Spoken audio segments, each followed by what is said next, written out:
Pradesh, Priyanka's Madhya Pradesh pitch, Hindutva and freebies. Is Priyanka Gandhi getting ready for a bigger role? Also later on in the show, we're going to get you an exclusive with Ganguly on India's loss in England. All of that coming up. First up, let me take you through the headlines.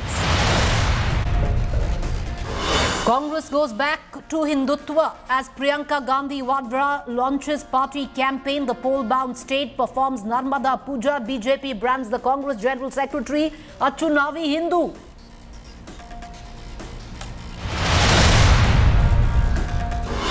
Vaccination data of hundreds of Indians leaked. The government says there is no COVID data breach and that the platform is safe. India Today tracks down Telegram hacker. He says he sourced data from associated platforms.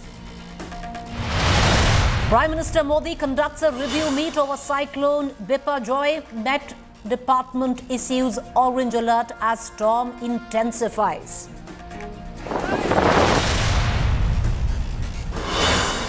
It's Khela Hobe in Bengal. Panchayat polls now. BJP accuses Mamata Banerjee's nephew Abhishek of visiting a Matua temple with shoes on.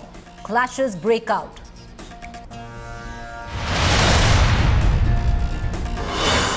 Main accused in the UP online gaming conversion case nabbed from Alibag, Maharashtra. He would brainwash minors and ask them to offer namaz.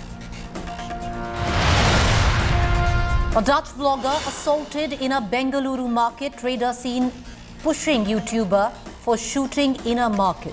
Cops take suo moto action and arrest the accused. Sir, could you please? Sir, stop. Sir, sir, Prices in May cooled to 25-month low. Consumer price inflation at 4.25% on lower food prices. But industrial growth also falls to 4.2% in April. Most sectors record a decline. Centre imposes stock limit on wheat to check prices. This despite Agriculture Ministry estimating a record production of the cereal grain this year. And later on in the show here, Ganguly speaks exclusively to India Today on India's loss at the WTC final. Says the team needs to play fearlessly.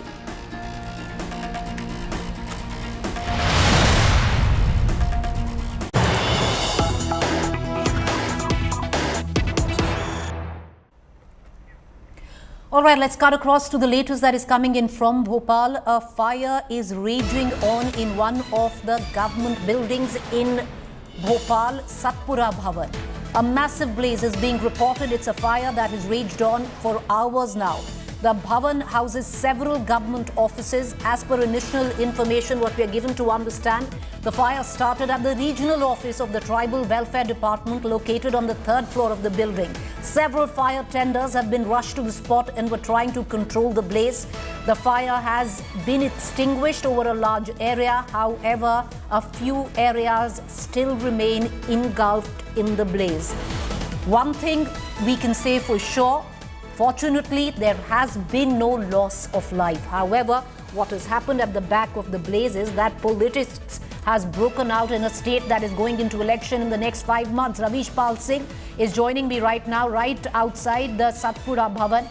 Ravish, अभी भी काफ़ी सारी floors हैं जहां पर आग लगी हुई है. आप हमें लेटेस्ट बताएंगे, पर इसके ऊपर जो पॉलिटिक्स चल रही है उसके भी बताइए. श्योर प्रीति, सबसे पहले आपको बता दें कि अभी आलम ये है कि ज़्यादातर आग को बुझा दिया गया है. आग पे काफ़ी हद तक काबू पा लिया गया है. लेकिन अभी भी सबसे बड़ा चैलेंज बना हुआ है एडमिनिस्ट्रेशन के सामने. जो टॉप फ्लोर है इस बिल्डिंग का, हम आपको लाइव दिखाते हैं. जो टॉप फ्लोर है उस पर भी अगर अभी आप देखें तो एक ऊंची ऊंची लपटें आग की आपको दिख जाएंगी और उसे भी बुझाने का काम, ये देखिए जैसे अभी हमने फ्रेम उस तरफ किया है, उस तरफ अगर आप देखें तो अब फायर डिपार्टमेंट के जो लोग हैं वो उस पर पानी डालने की कोशिश कर रहे हैं.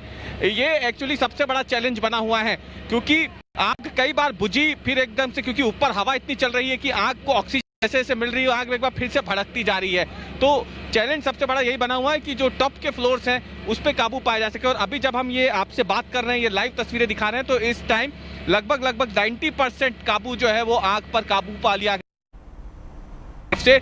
लेकिन इसमें क्योंकि बड़े इंपॉर्टेंट डिपार्टमेंट थे इस पूरी बिल्डिंग में, गवर्नमेंट डिपार्टमेंट थे, जिसमें ट्राइबल डिपार्टमेंट है, हेल्थ डिपार्टमेंट है, तो माना जा रहा है कि इन डिपार्टमेंट से जुड़ी हुई कई इंपॉर्टेंट फाइल्स जो हैं वो जाहिर सी बात है इस डायरेक्टोरेट में रही होंगी।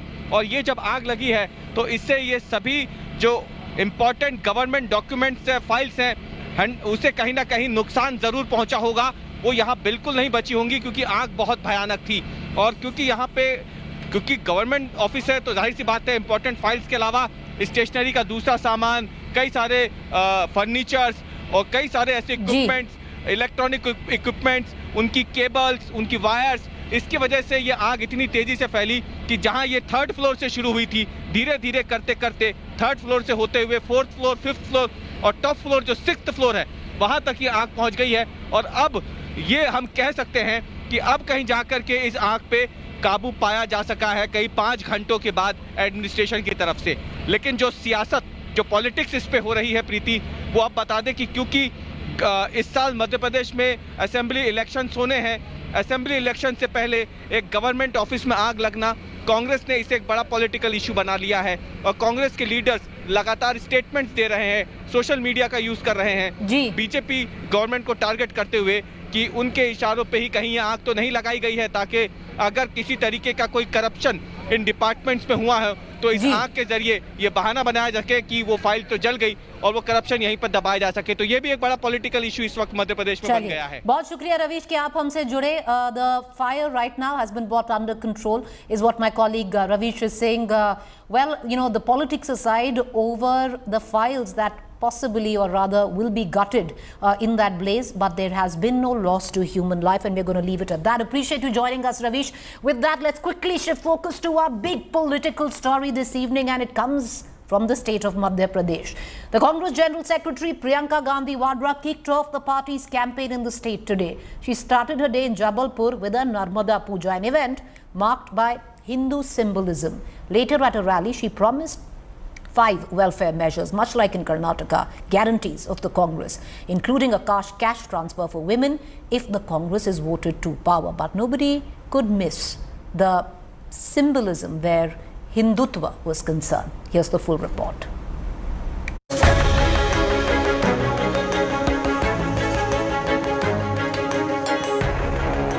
Lord Hanuman's Gada to welcome Priyanka Gandhi Vadra to Jabalpur. A person in Bajrangbali's attire to bless the gathering in the Gwarighat. And Narmada Pooja by the Congress leader. Hindu rituals and symbols were hard to miss as Priyanka flagged off her party's election campaign in Madhya Pradesh on Monday. At the rally that followed, Priyanka made a series of attacks on the BJP.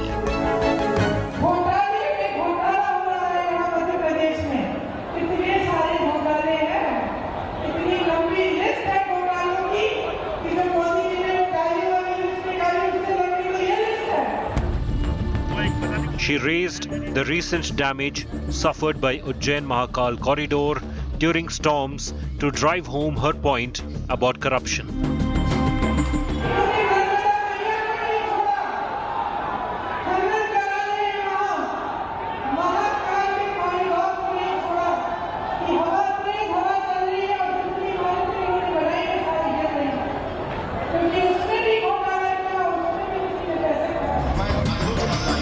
The BJP hit back, calling the Congress Chunavi Hindus. Priyanka ji जब चुनाव आता है, दोनों भाई बहन चुनावी हिंदू हैं। UP चुनाव आया तो गंगा जी में डुबकी लगाई, एमपी का चुनाव आ गया तो नर्मदा जी पे पहुंच गई। चुनाव पे ही इनको क्यों याद आती है इसकी? The ruling party also found fault with Priyanka's Narmada Puja. The two aspects of the Congress campaign so far that stand out are soft Hindutva and welfare schemes. Similar to the 5 guarantees in Karnataka, Priyanka has made 5 promises to voters in Madhya Pradesh. They are 1,500 rupees to every woman, cooking gas cylinder at 500 rupees, 100 units of power free, 200 units at half the price, old pension scheme for government employees, and loan waiver for farmers. Considering Madhya Pradesh has more than 90% Hindu population, the Congress strategy of freebies with soft Hindutva may not come as a surprise to many. The party pursued soft Hindutva in 2018 as well, which then had paid them rich dividends. Will it work once again for the grand old party? With Himendra Sharma and Ravish Pal Singh, Bureau Report, India Today. So the big questions that we're asking this evening on News Today: is the battle of Hindutva in Madhya Pradesh rife with both the Congress and the BJP a part of it? Congress mantra, soft Hindutva, which hardly is soft now, Hindutva plus freebies, the guarantees that Priyanka Gandhi gave. And lastly, is Priyanka Gandhi getting ready for a bigger role now? Well, we'll take the question to our panelists this evening. Rashid Kidwai, author, political commentator, would be joining us in a short while from now. We have with us Rohan Gupta, National Spokesperson, Congress; Shazia Ilmi, Spokesperson, Bharatiya Janata Party; Rahul Srivastav, National Affairs Editor, India Today Television. Rohan Gupta, I want to take you through of some of the recent events that have taken place in Madhya Pradesh, right? Now, Priyanka Gandhi performs the Ma Narmada Yatra Aarti today. Kamal Nath portrays himself as a Hanuman Bhakt, builds a massive Hanuman statue in his bastion of Chhindwara, holds religious events centered around Lord Ram, takes out a yatra which is called a Dharm Rakshak Yatra, merges with the Bajrang Sena, where the Bajrang Sena is going to be fighting an election with you, helping you, aiding you in Madhya Pradesh. One wonders what really went down in Karnataka, because the Bajrang Dal, a ban on Bajrang Dal was mulled. Launched a Congress is what I'm talking about. Entire wing under Richa Goswami to hold religious events. Carried on a Dharm Sansad, a Dharm Sansad where all the seers came in at your office, which is the Congress office in Bhopal. There's talks of creating a separate cell which will give us stipend to seers. Now, what's really going on? Is the Congress fighting truly what is a hyper-local election? Because in the state of Madhya Pradesh, the majority, 91%, is Hindu, 7% Muslim, doesn't quite matter. So in a Karnataka, where a Bajrang Dal is banned, the Bajrang Sena is going to fight the election with you in the state of Madhya Pradesh. Preeti, I think doing Narmada Puja or praying to Lord Hanumanji is matter of faith for us. We are not asking votes in name of our culture or our religion. Obviously, it is our responsibility. She is in the city of Jabalpur, which is a cultural city, and coming to Jabalpur and not doing Narmada Puja, that's not justified. So, but we are not asking votes in name of Hindutva, unlike BJP. If you see BJP, they, for their main agenda is Hindutva, they ask votes in name of Hindutva. For us, it is a matter Rohan of Gupta, faith. tell me something. Okay, a lot of people who are watching this news bulletin would wonder that in Karnataka, you've banned the Bajrang Dal. In the state of Madhya Pradesh, you've aligned with the Bajrang Sena. What happens to your Mohabbat ki dukaan? Ultimately, dukaan chalani hai. That's what seems like the Congress mantra. No, absolutely not. Bajrang Dal doesn't mean that it is same as Bajrang Sena. The basic objective is what? It is hatred. If you see Bajrang Dal, if you see the instance, even in Karnataka, more than 400 cases have been registered against Bajrang Dal for spreading hatred. So the name Bajrang Dal doesn't mean that they follow the ideology of Bajrang Bali. There is a difference between two. You can have a constructive idea of something and you can have destructive idea of somebody. So we are not against any name. Okay. We are against the ideology behind the name. Why is the BJP running scared? If you are the true epitome of Hindutva, then why even pay any attention to copycats? If they're getting into it. What is this Chunavi Hindu and all of that? Because the Congress is saying on the other side that the mandate lay with them in the last election in Madhya Pradesh. Therefore, and it was fought practically on the same tenet that it is being fought this time. Good evening, Preeti, and good evening to all your viewers and the panelists. First of all, I would like to say that it's your presumption that BJP is scared or running scared, because these are the words chosen by you.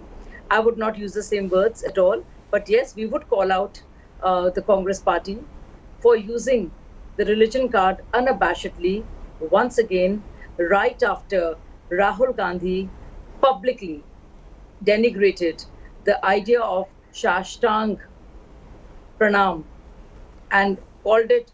He was just lying there. And aren't you happy? I don't lie on the floor like that. I mean, so somebody who's so divorced from one's religion, culture, beliefs, and what people hold dear to them, as in the way to worship or show reverence. It's very rich that their party spokesperson defend and talk about culture, and especially and these are mercurial, ever mercurial, slippery definitions of cultural ethos that we just heard from the Congress party. This is the same party which actually not just questioned, and where BJP is concerned, it has been unflinchingly, unambiguously has had it in its manifesto, their sankalp and their dedication to the idea of Ram Temple. Now, Congress party is a party which has used this as a major criticism, not only asking to further the date for the judgment, but even before questioning the very existence of Lord Ram. So it is indeed very rich when occasionally they become Chunawi Hindus, and that is not unfair. And I tell you why, because this is just electoral convenience for them. So when it suits you, you talk about Janeyu, you want to quote your Gotra, you want to go to Narmada Tat and do your Aarti, and whenever it suits you, you bash BJP and denigrate your own country and its customs and the way a large majority of its citizens worship. So I think it is just pretty desperate on the part of Congress to resolve to doing this trick once again. It is just trickery and treachery of the worst kind, and it's all too evident. But Shazia Elmi, what the Congress is saying is we fought the election exactly the same way because it's not really different, to what the election was fought the last time around. It was exactly the same playbook where Madhya Pradesh Congress was concerned, and they say we won on this very election mandate. We got the mandate on exactly what we did, and we're doing exactly the same. There's not much difference, is what the Congress says. So you think it's the fact that they've been losing elections after elections in Madhya Pradesh. They won that election, Shazia Elmi, last time around. The largest party, and what happened? What happened to Kamal Nath's government, and how desperate Kamal Nath was? Was this the way the last election was fought? Shazia Elmi, I want to ask in a lot of debates, you'd be. It's an important point. Right. I'm giving you a fact. Please. I'm giving you a fact to consider upon. Is it a mere coincidence that it's the same Kamal Nath who was standing next to Priyanka Gandhi, who was telling in hushed tones in a room filled with a Muslim, adorning the religious symbol, saying, "Sare Musalmanon ka vote milna chahiye. That's the only way we can win."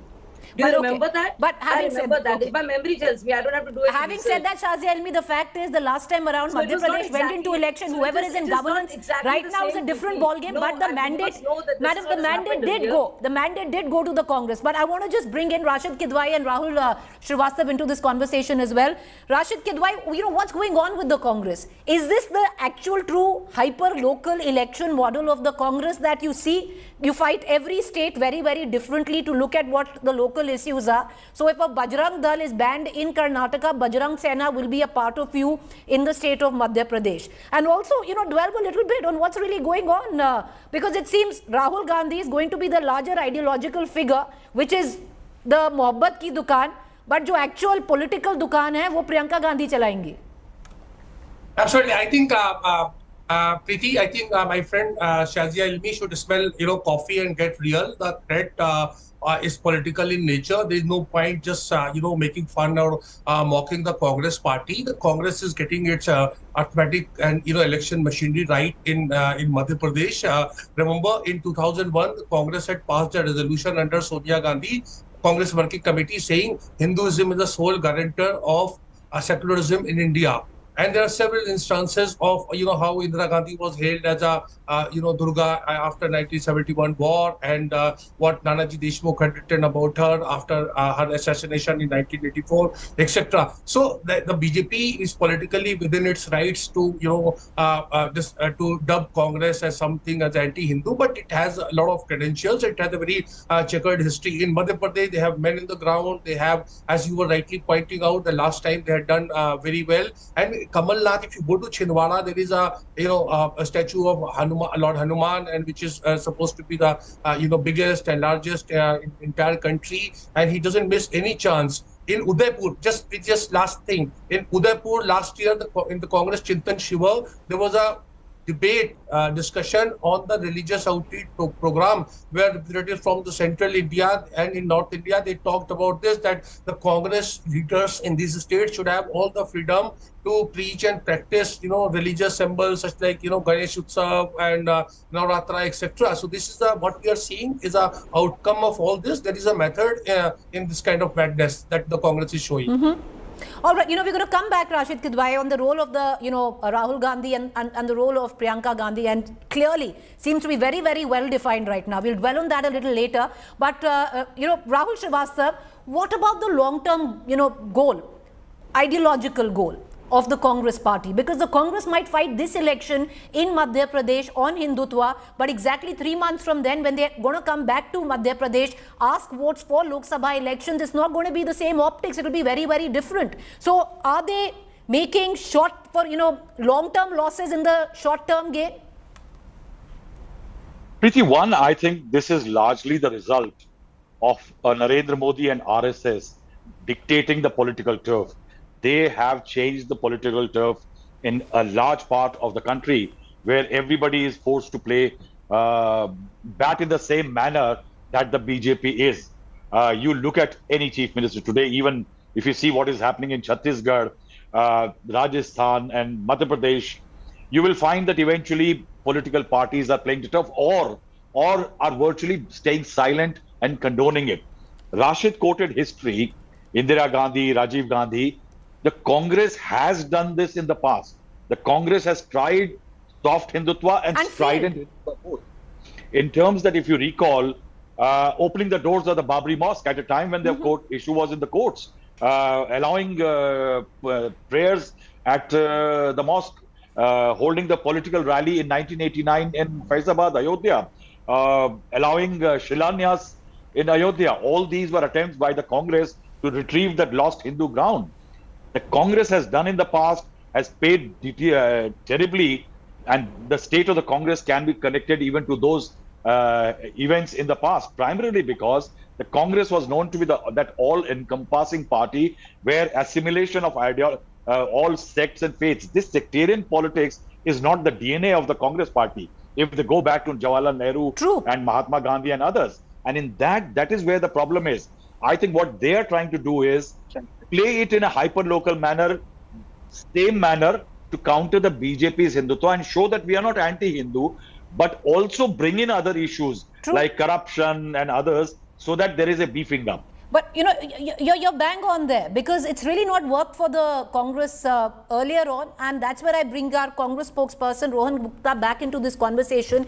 Because Rohan Gupta, a lot of viewers who will be joining in will be a tad bit confused in terms of what happened to your ideology. Because this is, many would suggest, compromising with ideology. And I'll tell you why. For example, just here, in the beginning, you're trying to nuance your Hindutva, but Hindutva is a word which constantly Rahul Gandhi has berated and said he believes in Hinduism and the party believes in Hinduism and not Hindutva. However, Kamal Nath opens speeches and says that Bhajpa hi Hindutva ki thekedar hai. So there's a complete discord between what Rahul Gandhi says and what your local leadership is saying. Let me give you another example. You have the Bajrang Sena that has joined you. The Bajrang Dal has been banned in Karnataka. You said it's Bajrang Sena is very different than Bajrang Dal. Who's behind the Bajrang Sena, sir? Deepak Joshi behind the Bajrang Sena. Deepak Joshi left the BJP to join the Congress. He's the son of the former Chief Minister of Madhya Pradesh, who was from the BJP as well. He's also closely associated with the RSS. RSS is something which Rahul Gandhi constantly says ideologically doesn't connect anywhere near where the Congress comes into question. So, for your core voter who believes in your ideology is going to take a step back and say, what's going on? Absolutely not. If you see Priyanka ji's complete program today, I think you have completely forgotten the 5 promises which are given by her today and by the local leadership. For us, it's all about the issues of the people. We will not allow BJP to play any card on religion basis and, divert the core issues. That is our main agenda. Even if we are praying for Narmada, if we are doing Narmada Pooja or praying for Bajrang Bali, I don't see that we are changing our ideology. Congress's ideology is all about India. We never play politics in name of religion, but at the same time now we have learned that we should not allow BJP also to do the same thing. Let us discuss the core issue. In MP today, after 220 months of government, BJP has done 250 scandals.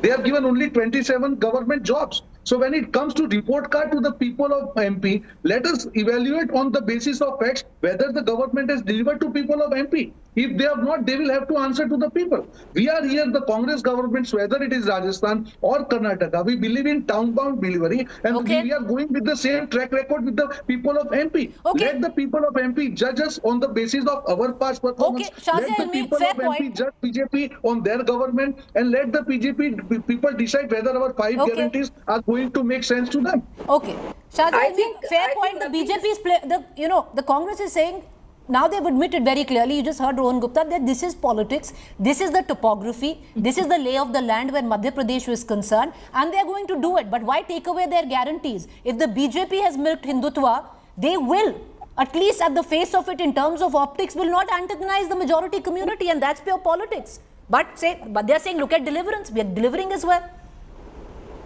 Preeti, that's what I was trying to tell you. It is politics. There is no love for religion or religious sentiment. It is mere politics, and they've done it with Muslims. But why are we kidding ourselves? Let me finish, Preeti. It is ultimately politics. You have to listen to me to know what I'm trying to say. Right, ma'am, go ahead. Go ahead. If you can allow me to speak, like you allowed the Congress spokesperson. So Rashid Kidwai was giving a whole lot of figures and going back to history. I mean, we all know what Congress party has all been about. We know what happened after the Shah Bano case, how Rajiv Gandhi succumbed to Mulladom and reversed the Supreme Court order only for the votes, and then how he got the padlocks of Ayodhya temple opened. I mean, there is nothing new. Anybody who knows anything about Congress party knows that is the most communal party which has used one community against the other, been sitting on the riots where maximum number of Muslims have died, and Hindus and Sikhs.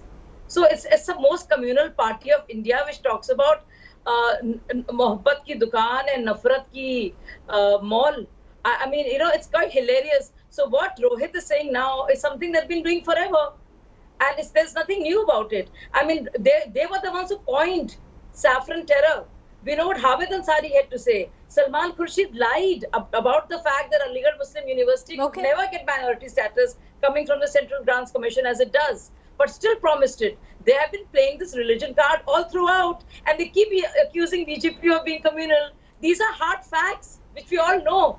So I just think that we need to open our eyes a little bit more and see what's going on. And we don't have to go very far. Rahul Gandhi, the way he talked about Shashtang Pranam was one, very shallow, almost silly, but outright disdainful of India and Indian culture and what Hindus believe in. I mean, I'm an Indian Muslim, but I would respect my fellow citizens' method of worship and way of worship, and not say lying down about Shashtang Pranam. We've been taught this in our culture. That is India. That is the thesis of what our country is all about. So it's very convenient that Priyanka does this here, and Rahul Gandhi's talked about Gotra and Janeyu plenty of times. We know whenever the political lay of the land is also very, very different than... Shahjahan, the political lay of the land is also very, very different at the time of Shah Bano or what has gone down. But yes, you are right, there's been a sense of confusion from the Janeyu to the temple hopping, and now with what we are witnessing. So Rashid Kidwai, I want to bring you in. What's the Congress thinking? Is there now a clear division that the ideological figure, like I said, the person who is going to run and propagate the Mohabbat ki Dukaan is going to be Rahul Gandhi. But the real work in terms of running the Dukaan, and that will need enough of Aartis, temple hopping, and which Priyanka Gandhi has done. You know, the day the Congress started registering numbers higher than the BJP on counting day, exactly 40 minutes of that visuals came in of Priyanka Gandhi at a Bajrangbali temple. Yes, so I think Preeti, that is quite fascinating, the way the Congress is trying to give a different kind of roles, where Rahul Gandhi is acting as a sort of he's going abroad and he's talking broad issues and all, and whereas Priyanka is trying to organize this kind of regional or a local campaign the way she did it in Uttar Pradesh without success and with some success in Himachal Pradesh, and Madhya Pradesh is also going to be a test for her. So this is something, as I said, you see, the religion, we tend to exaggerate or underestimate the role of religion in politics. As we know, there is no silver medal in politics. The BJP and its earlier avatar, the Bharatiya Jansangh were always for primacy of Hinduism in politics, but they were not successful. They succeeded only when they got a person like Mr. Narendra Modi in 2014. Was the first time that the BJP got a majority of its own. So similarly, I am saying in the tough Madhya Pradesh, there is a Congress has a person in Kamal Nath, and the BJP has reasons to worry. They can just go on talking about Shabano, etc. But that's not going to count because the voter looks at the ground situation, a package deal. And that's where the okay, fine. I just want to take 1 minute. I just want to bring in, I'm sorry I'm coming in and I apologize. I'm running out of time, but I want to bring in Rahul Srivastava very quickly because, Rahul, we keep talking about the reimagination of Rahul Gandhi, relaunch of Rahul Gandhi, but we've seen the same with Priyanka Gandhi now. It's not that, she's green behind the ears where politics is concerned. She's been the General Secretary of a state at one time in Uttar Pradesh, which was abysmal in terms of the political performance. So are we also seeing a new role, a new chapter where Priyanka Gandhi is concerned? Preeti, yes. I think the Mallikarjun Kharge's appointment as the president was, in fact, not just an exercise to signal that the Congress's first family is relinquishing charge. It is, I think, also to provide that elbow room to the members of the Congress first family to spend out that they will have time, not get their hands dirty in the day-to-day bread and butter hustle of the game. But I think one point which I want to make, that once the Lok Sabha election comes, all these cows that the Congress, communal cows the Congress is letting loose now, will come back to haunt the party, because you can't have chief ministers and local leaders as Hindutva mascots today, and 5 months later, they all standing on the stage with Rahul Gandhi and saying, no, Rahul Gandhi is secular. I think that's one problem. And second, please everybody spare a thought for the Muslims of Madhya Pradesh, 7% of them who are being told by the BJP, no, we don't want you. The Congress is saying, we will go the BJP way. 6.7% voters cannot be undermined in this manner. All right, okay, I appreciate all of you for joining us. Interesting, is the Congress losing focus of what their ideology is, or is it just plain politics, and will it benefit the Congress? We'll only know in time to come when that last vote is counted. Appreciate you all for joining us. Thank you there. Slipping into a quick break. When we return on the other side, we get you an exclusive. Saurav Ganguly speaks to India today exclusively on India's loss at the WTC. That's coming up. Stay with us.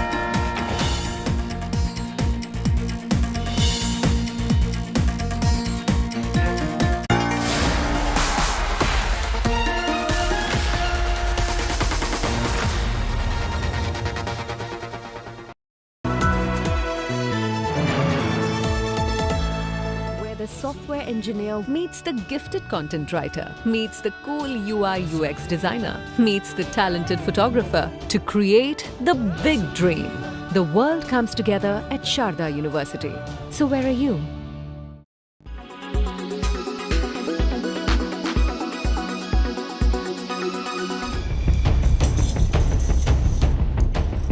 It is a historic moment for women in armed forces. Squadron leader Shivani Singh, the first woman pilot of the Indian Air Force to fly the Rafale, took part in the multinational military exercise Orion in France. This is the first time India has sent its Rafale fighter jets to take part in a military drill. It was a great experience for all of us. We were exposed to challenging missions with compressed timelines. The interaction with the pilots of other nations gave us the overview of their operations as well as their ways of working. The performance of our pilots were at par with all the other nations. The Indian Rafales, being one of the best omni-role fighters in the world, were carrying out all the missions successfully with precision and perfection. Squadron leader Shivangi Singh had earlier flown extensively in exercises during the border standoff with China. हमारी चुनौती aircraft से ही related है और aircraft वहाँ पे अच्छा perform कर रहा है. इसकी वजह से ही हम अभी भी वहाँ पे हैं एंड हम सारे एक्सपेक्टेशंस को मीट कर पा रहे हैं. Shivangi Singh joined the Air Force in 2017. She is part of the 17th Squadron, the Golden Arrows based in Ambala. Before flying the Rafale, Shivangi also flew MiG-21 Bison. 2 squadrons of Rafale fighter aircraft are deployed in the Ambala and Hashimara near China border.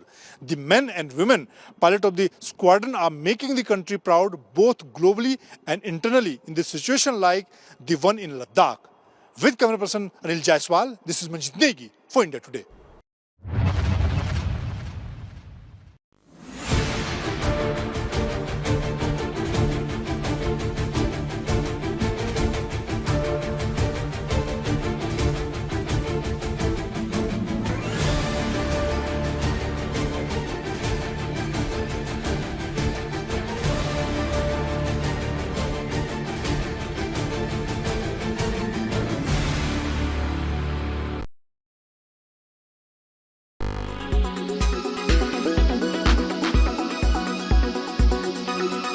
Why does this happen?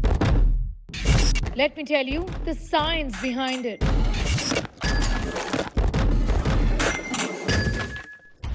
For more informative videos like this, keep watching India Today.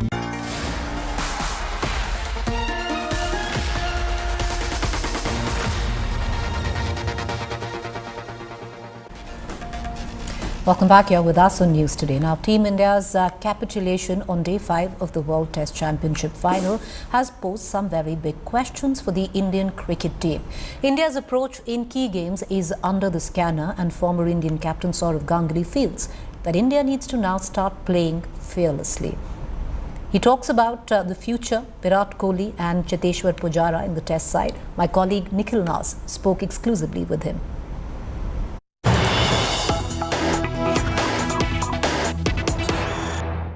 With me, former India captain, former board president, current commentator, as well as someone who had the opportunity of speaking a lot to. Nowadays, it's very tough to catch him, or even on the phone or in person. So it's a rare day that we've got Sourav Ganguly talking to us. Dada, firstly, I mean, because it's just a day after that WTC final has happened, I want to look at the larger picture, because most fans are going to be saying, see, it's been 10 years since you last won an ICC trophy. It's not happening. You're getting very close, not happening. What do you reckon is the issue then? See, if you look at in the last 10 years, I think they've played 4 finals.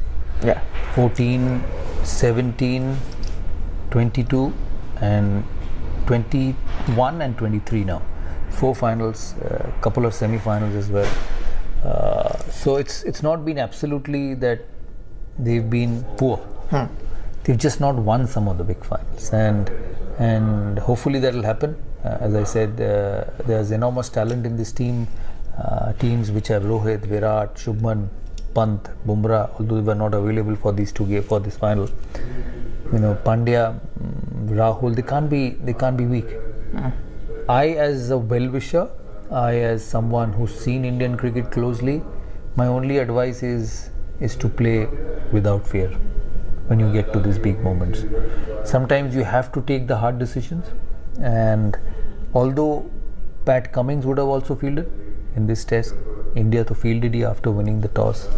And I've played with Rahul for the entire life as a player. Then I was his captain, then he was my captain. I've seen him bat on pitches which were far difficult than this. 2006 Johannesburg, he was captain. We got South Africa out for 90 after batting first. So sometimes you have to take that call. Do you sense that there is some sort of trepidation, some sort of tentativeness, which is why you say you need to be fearless? Maybe at times. Maybe at times there is a bit of a different thought, but that's what I feel watching from outside, and I say that with respect. That just go and play. The T20 World Cup semi-final also against England in Adelaide, they should have hit it. Yeah, they should have hit it, and that's the mindset I think Rahul and Rohit need to get. We have a World Cup in 6 months, and I feel this is a very strong team, but the execution has to be fearless.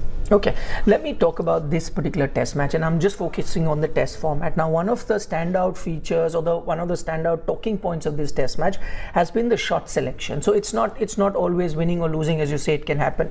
The shot selection. Do you sense that there is some sort of T20 residue? You may be a test batsman, but T20 cricket asks you to be a bit more adventurous. There is talk of strike rates. If there is a ball to be driven, you have to drive. How do you suddenly make that changes? You've just played a T20 format. You have to do that in Test cricket also. That's what I'm saying. Yeah. But how do you change that? You see Travis Head when he got that 100 in the first inning. But he doesn't play T20 cricket that much. Steve Smith doesn't play too much. Yeah, but doesn't matter. He got 160 of 170 balls. So he kept hitting. So it's not about not hitting. It's about and if you look at the way India batted and some of the batters got out, they were not hitting the ball in the air. Maybe some have cover driven and they've nicked it to the slips. Some have nicked it caught behind Pujara trying to hit it over slips for that short ball, which is a shot in modern day cricket. Now Travis Head has hit so many times. Warner, you saw the other day, initially with the new ball, he cut so many balls over the slip cotton. Virendra Sehwag did all his life, cutting it over point and slips if it's back of a length and you can see it and you help it. So these shots are on in Test match cricket nowadays. It's just that they have got out. There's a big difference, and it's a very fine line. Travis Head, while driving, while cutting, could have nicked one to our slip cordon as well. So I just felt the execution did not happen, which is part and parcel of any sport. You may train, you may plan, but what matters is in the middle. And without being too critical, and they'll have to do that better. It's because that's the game. That's the game, and that's how you win and lose. Okay, now that this WTC cycle is over, when we look at 50 over format or a T20 format, we look at cycles. The one World Cup gets over, if you don't do well, you look at what to do in the next cycle. This cycle is over. Do you reckon this is the team that goes forward? This is the captain that takes the test team forward, or do you think you change that? No, absolutely. At least till the World Cup, this will continue. Well, I don't know what's in Rohit's mind after the World Cup and what he wants to do. At the moment, coach and captain is the two best for India, and I wish them all the luck, because, as I have said, that at least they are getting to World Test Championship finals. Among all the teams playing in Test cricket, they are the two best teams in this 2-year cycle, and the next 2-year cycle will start now after this. So, if you don't get to the finals, you don't win championships. So it's like as a batsman, you've been getting out in the 90s. So सब कान में बोलते हैं यार 100 नहीं बनाते, but 100 बनाने के लिए तो फिर 90 पे पहुंचना पड़ेगा, है ना? तो वो 100 का बाद 90 पहुंच के सोचे, 0 से नहीं. तो वही, it's the same for India, that get to the next final the way you have, and then think of winning it in a different way. Okay, the reason I asked you the captaincy question, because there's a lot of chatter on social media which says that maybe it's time to, maybe let's look at a Virat Kohli, because under Virat, the Indian test team, was number one for a very long time. Do you subscribe to that school of thought, getting someone like a Virat back? I know it's a selector's job at the end of the day, but how does social media influence? No, it does not. I'm saying this is a thought or a school of thought. What do you reckon on that? Yeah, but Virat himself didn't want to captain in Test cricket 2 years ago, isn't it? Yeah, he cited lack of runs, saying that I'm not getting, and I mean lack of runs would mean all formats, wasn't really in good form. Now we've seen him get some runs in T20 cricket, had a good IPL as well, had 100 in Test match. Do you also reckon sometimes mindsets can change? Maybe that time the mindset was I need to concentrate on my batting. Now, if you ask me, who should be and is and will be India's captain and coach, Rohit and Rahul. That's the right way forward.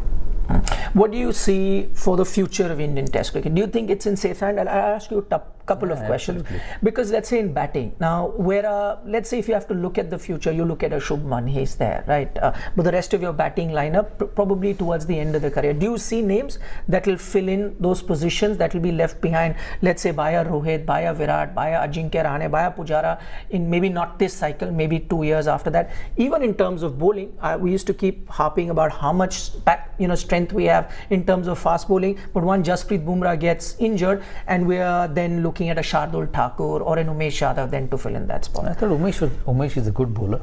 Maybe not just with Bumrah, but I think he's a very good bowler. And if you remember in Oval 2 years ago, he won us on the last day of the test. I don't know whether Bumrah played the test match or not, I can't remember, but we won on the last day with Umesh bowling a fantastic spell. Then let's not come to conclusions with just one loss.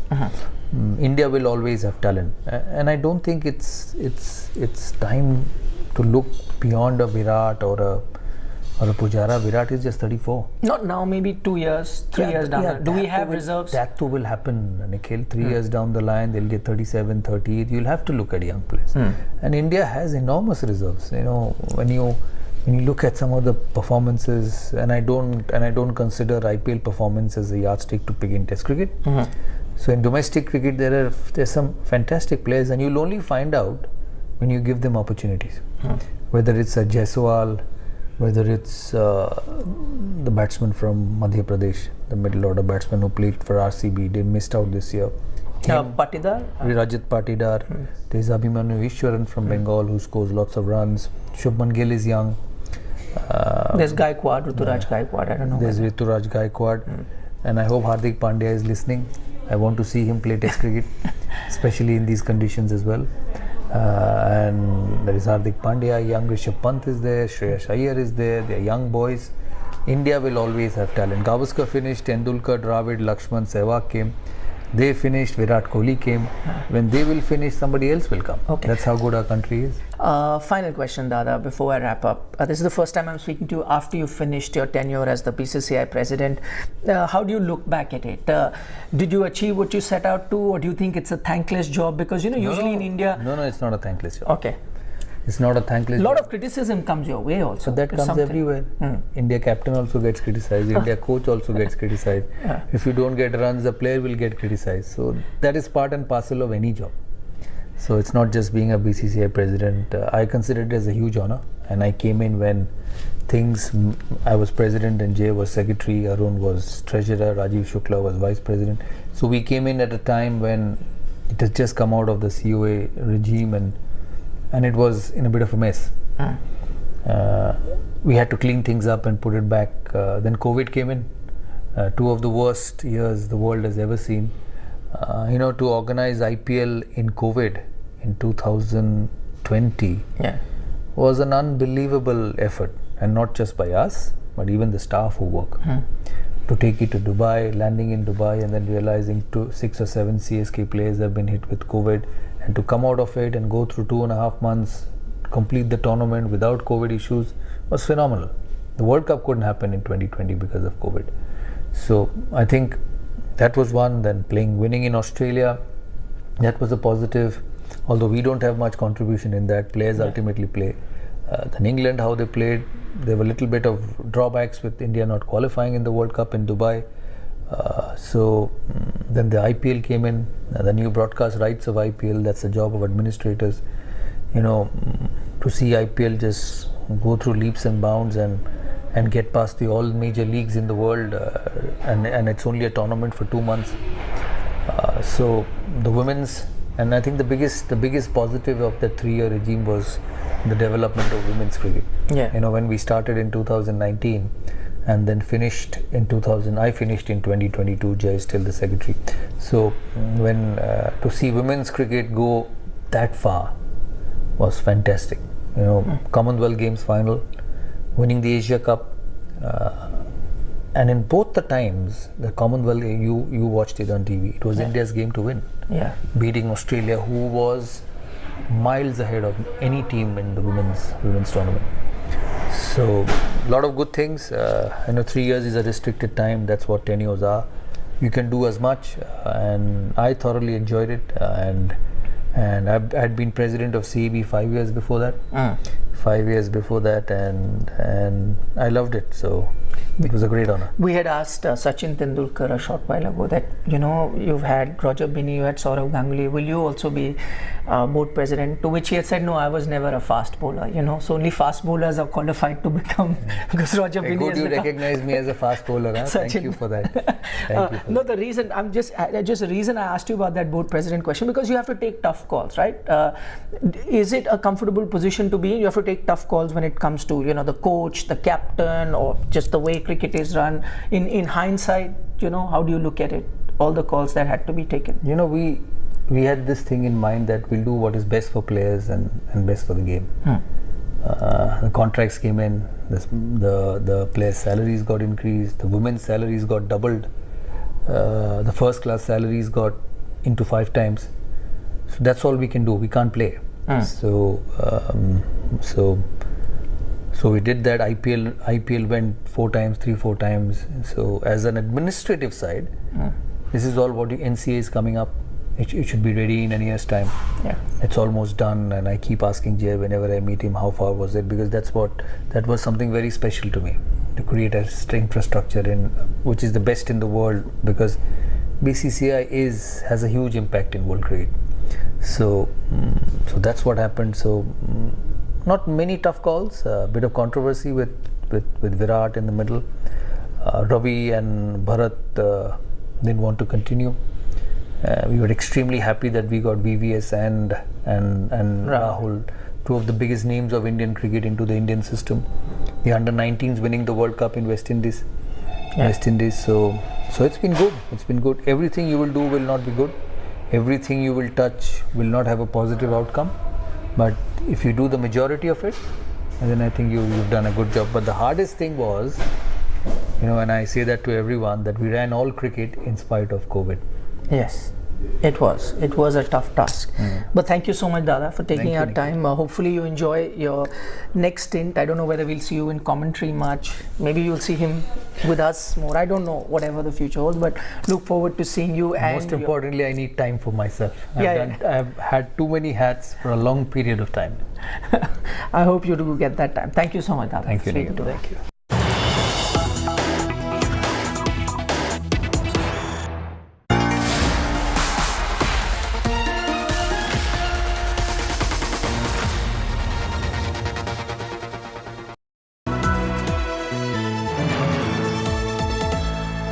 Software engineer meets the gifted content writer, meets the cool UI UX designer, meets the talented photographer to create the big dream.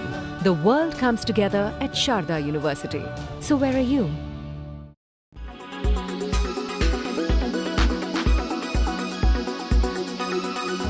Welcome to WWDC.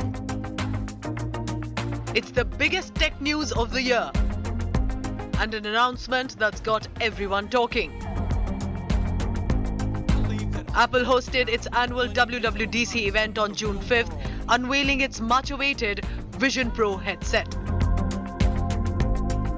After years of speculations, Apple has finally launched its first ever AR/VR headset called the Vision Pro.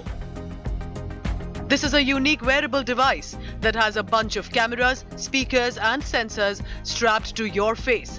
And the weirdest, or maybe the coolest part, is that you can see right through it, just like scuba diving goggles. Unlike Facebook's Quest, Vision Pro does not come with any controller. These headsets will be operated solely by your eyes, hands, and voice. You can use it to turn your living room into a theater of your own, and with the help of the spatial audio, a mode displays that offers almost 4K resolution.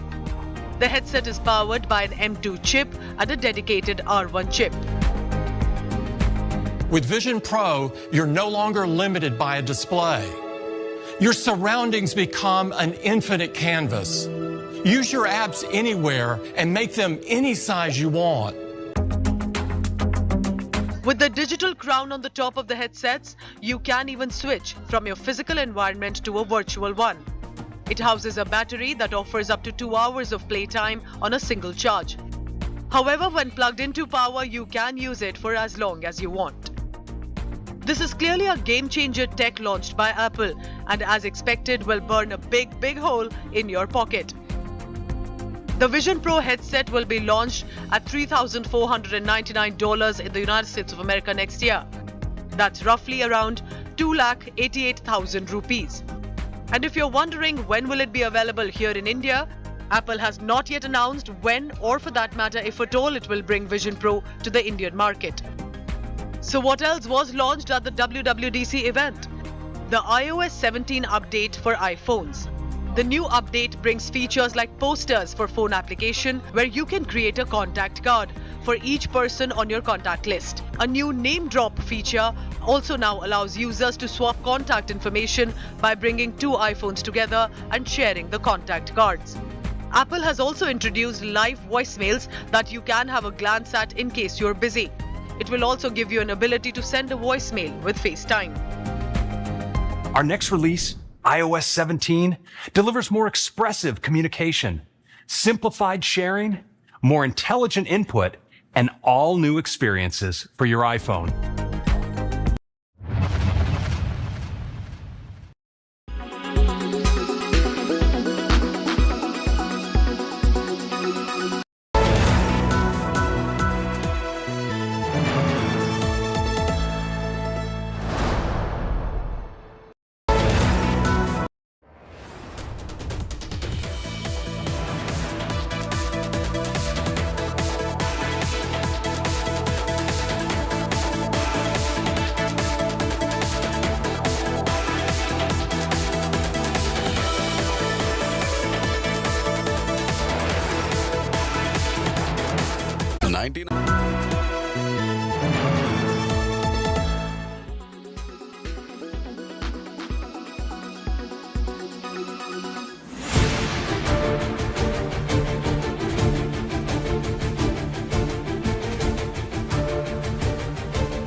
Weather forecast now. Delhi, maximum 44 and minimum 29 degrees. Mumbai, maximum 34 and minimum 28 degrees. Kolkata, maximum 40 and minimum 26 degrees. Bangalore, maximum 30 and minimum 24 degrees. Chennai, maximum 38 and minimum 28 degrees. Hyderabad, maximum 38 and minimum 27 degrees.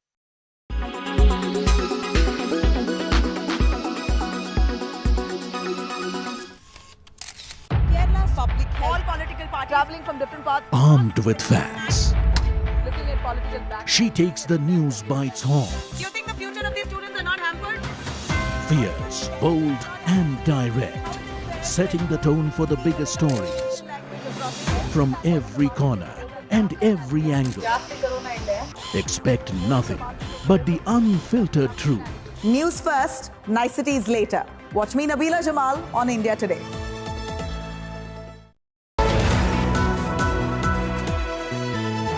Co-powered by Bajaj Allianz Life Diabetic Term Plan. Tata Motors, new forever.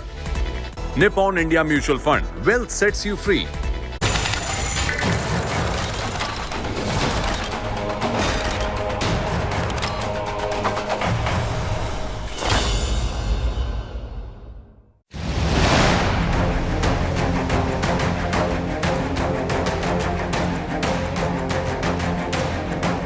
India's big power projection.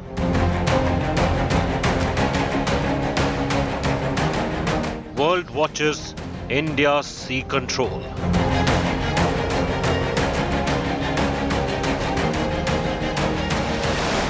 Joint exercise by two aircraft carrier battle groups.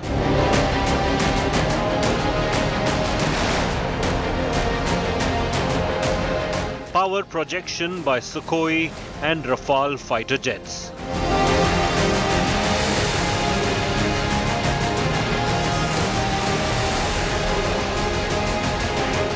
After Philippines, Vietnam and Indonesia, eye India's Brahmos.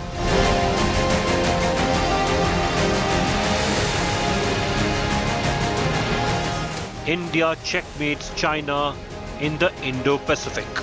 That's our top focus on India First. Both Vietnam and Indonesia have shown interest in buying the Brahmos supersonic cruise missile. Now, this would be a major shot in the arm after Philippines bought the Brahmos anti-ship missile for close to $375 million earlier this year. Now join the dots. Two aircraft carrier battle groups exercising together. The Rafales and the Sukhoi 30 MKIs carrying out long endurance flights, and the Brahmos missiles being sold to friendly countries facing an expansionist China, quite like India. I'm Gaurav Sawant. We get to the ramifications and the signaling here, but first, as always, the headlines on India First. Congress goes back to soft Hindutva. Priyanka Gandhi Vadra launches the Congress Party campaign in poll-bound Madhya Pradesh, performs the Narmada Pooja. BJP brands the Congress General Secretary a Chunavi Hindu. Vaccination data of hundreds of Indians leaked. Government says there is no COVID data breach.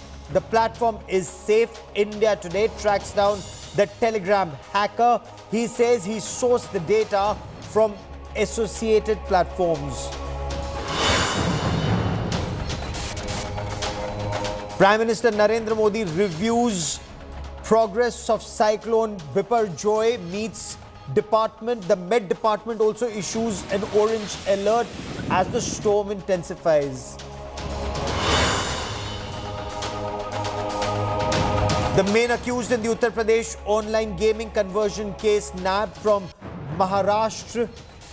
The accused is accused of brainwashing minors and asking them to offer namaz to win online games. Dutch vlogger assaulted in Bengaluru. Trader seen pushing the YouTuber for shooting in a marketplace. Police take suo motu cognizance, arrest the accused. Sir, Jesus. Aircraft carriers are all about total sea control. Aircraft carrier battle groups with their destroyers, with their frigates and submarines, along with the fleet air arm, are all about national power projection. The Indian Navy has carried out an exercise with the indigenous INS Vikrant carrier battle group and the INS Vikramaditya carrier battle group, both operating in tandem, both operating together. The Indian Air Force also carried out an exercise with the Rafales and the Su-30 MKIs, carrying out long endurance flights, of course with mid-air refueling, dominating the air, dominating the sea, and subsurface warfare is India's big message.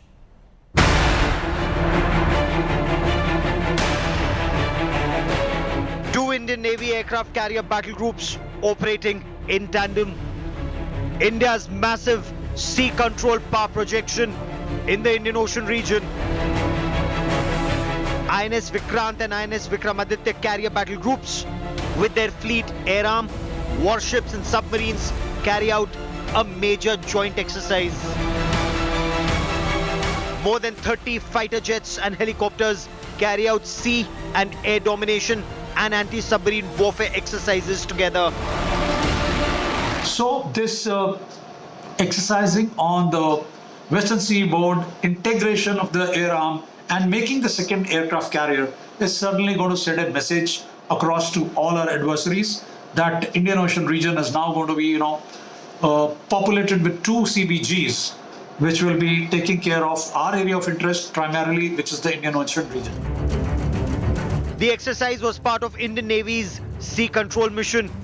The Indian Navy's area of operations and responsibilities extend from the North Arabian Sea to the South China Sea. With the fighter jets and submarines as part of the carrier battle group, Indian Navy is capable of securing the seas and the skies in the waters where the carrier battle group operates. INS Vikrant is expected to be fully combat ready by 2024. with the MiG-29K fighter jets currently undergoing flight trials. The Indian Air Force also carried out a major exercise with the Rafale and the Su-30 MKIs undertaking long endurance operations both in the Arabian Sea and the Bay of Bengal with mid-air refueling. In the recent past, you must have seen the Rafales taking off from Hashimara, coming all the way down deep into the Bay of Bengal, and then coming up to Andamans, North Andamans, and then going back. And also, you saw last week, there was a Wolf pack of Sukhois, which had gone all the way across the Arabian Sea and carried out a mission, which means that the Indian Air Force, the Indian Navy are moving in tandem. The exercises are being seen as part of a major signal to India's adversaries, both along the line of control and the line of actual control. India's dominance in the Indian Ocean region may well be China's Achilles heel. Bureau Report, India Today. So let's try and make sense of India's strategic messaging here. Joining me on this India First special, Vice Admiral Shekhar Sinha, former Flag Officer Commanding-in-Chief of the Western Naval Command. Also with me is my colleague Shiv Arur, one of India's finest voices on matters military. And Shiv, I want to begin by asking you, first such exercise by INS Vikrant and Vikramaditya operating together. What concepts are being validated? Explain India's power projection here. Well, Gaurav, operating both the aircraft carriers at the same time, as part of multi-carrier operations, sends out a very, very significant message. The Indian Navy is the preeminent force in the Indian Ocean region. This is the Indian Navy's area of responsibility. But there can be no mistaking the fact that such power projection and muscle flexing, one of the intended recipients is, of course, China. Apart from the fact that China has been trying to assert itself in the Indian Ocean, the fact that India has two very, very high quality aircraft carriers operational at the same time, operating together, is also a bit of a cocking a snook at China, if one can look at it that way. Remember, China has two operational aircraft carriers as well, but they are nowhere near the same kind of quality. And this isn't just something that the Indian Navy or India thinks. This is a global reputation that China has, that it's going to take them a decade or more to, master the capability of operating an aircraft carrier far from shore. They've got two operational, they've got a couple more being built, but they still don't have that the kind of experience and the kind of capability that the Indian Navy has built up over many, many years. So in one sense, when it comes to flexing, power projection, messaging, I think the exercise at sea is something that has irked China a great deal. It's one of the reasons why you're seeing a lot of propaganda in the other spheres, including Galwan, etc. But this particular operation is one to be very proud of. Remember that the INS Vikrant is an indigenous aircraft carrier. It was delivered to the Indian Navy just under a year ago. It's going to turn 1 in September, and for that ship to be almost fully operationally ready, and for the Indian Navy to have the confidence to deploy it in a complex exercise with large carrier battle groups in the Arabian Sea is a great testament to the Indian Navy's capability and indigenous shipbuilding. Oh, absolutely. Stay with me, Shiv. Admiral Sinha, China has two aircraft carriers, Lining and Shandong, and is building a third, Fujian, close to, I think, 80,000 tons displacement. How would China be looking at two carrier battle groups exercising together? How would China be looking at this Indian Navy exercise? Gaurav, thank you for getting me on your program. It's always a pleasure. What we have to understand, that India has been operating aircraft carriers since 1960. Yes. And operating aircraft carrier is not only the flying part and its operational sort of usage of the aircraft and helicopters, but it is also the concept of operation which is important. Where do you deploy the aircraft carrier? And now that we have two carrier groups, battle groups, as Shiv mentioned, we have always said right from 60s, if you pick up the Indian Navy's maritime strategy book, not often supported by the government, but Navy always had this, that we need two operational aircraft carriers, one for the eastern seaboard and one for the western seaboard. Today we have realized that we have two aircraft carrier. We did operate two aircraft carrier for a little while in 1989 when Vikrant and Virat both were operational. And here we have many more ships. So carrier battle group is given a task. It is not only flying task. It is given a task to go destroy so-and-so area, sanitize so-and-so area, make sure that nobody comes in either from the air or on the surface or underwater. So this is testing of that capability of handling a complex exercise by the commanders who are at sea, the fleet commander, the Western Naval Command Commander-in-Chief, as to do they have the ability to plan such a massive exercise and do they have the ability to execute it. So that must be understood as to what is the nuance. And I would think that, our adversary is a long way off from this because they still haven't got their hand on to the night flying part of it from the deck. Some of them have done it, but not enough pilots. Whereas every pilot on MiG-29K on both carriers, they are both day and night fully operational people. Okay. So that is one. Second aspect is, this is the first time that we got the MH-90 Romeo, the ASW helicopters which we have bought from US, and they are the state-of-the-art niche technology, top-of-the-line ASW helicopter, which we needed very badly. So now, when you say that you got two CBG, what does it mean? That I can effectively have sea control and sea denial at the choke points on both ends of the globe. Very interesting you mentioned the choke points at both ends of the globe, and I'll come to that in just a moment. So you are saying we control the sea, we control the skies, and with anti-submarine warfare helicopters, we deny sea to the adversary. Admiral, you're a naval aviator. Join these dots along with Indian Air Force exercises of Rafales and Su-30 MKIs carrying out long endurance exercises, 8 hours, 9 hours of non-stop flying with mid-air refueling. Is this again sending out a message to China? Very much, Gaurav, it is quite possible that there are some targets which are in an area which is beyond the radius of action of the carrier-borne fighter aircraft or the Brahmos missile, which can be fired from all our ships. Yes. And if the target is away, then the fastest way to do it is to send the Air Force aircraft loaded with type of weapon that the commander wants and have a refueler, like you just saw the photograph which you're flashing on the screen. Yes. So I think it's a very, very strong message that it is not only the naval fleet presence, we also have the Air Force capable of reaching far and delivering the weapon and come back. So this is a very big, and you can't shoot down those fighters because they are all going with an air defense escort.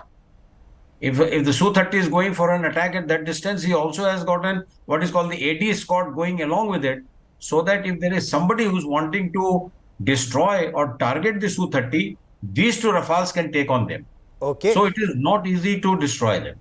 Okay. Would this, before I bring in Shiv again and before I go to the other big story and that other big strategic signaling from India, I want to ask you one more question. Would this deter China from carrying out any misadventure in the Himalayas like it did during Galwan or post Galwan? That's a great question, Gaurav, and one would have expected anchor like you to ask this question. This is, I would say, a trump card with India, that you mess around too much, and if we feel that our territorial integrity is being breached beyond what we expected it, this is one way to restrict the movement of their ships and tankers. 80% of their oil, Gaurav, is traversing on the Indian Ocean. Even if you harass or even if you delay them by one day, the tanker chain, do you know the fighting ability of that country is to go down by many days because it doesn't have its own oil, very little. So this 80% of oil coming over Indian Ocean, either from the Gulf or from African coast or from even the South America, they all have to traverse through this way.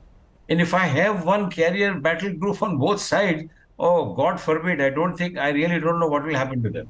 And both the choke points that you were mentioning, India will dominate both the choke points. Absolutely. The Straits of Malacca and the Gulf of your Straits of Malacca and your Gulf of Hormuz. Absolutely. I now want to shift focus to the other big story and bring in Shivarur once again. After Philippines bought the Brahmos supersonic cruise missile for close to $375 million earlier this year, January 2023, both Vietnam and Indonesia have shown interest in this extremely versatile supersonic cruise missile. Philippines had bought the shore-based version of the anti-ship missile. India has ship-launched, air-launched and mobile launcher version of this precision strike supersonic cruise missile. But this is not just about India's arms sales. Those countries that are showing interest in these missiles are also facing an increasingly expansionist China. 5, 4, 3, 2, 1, now.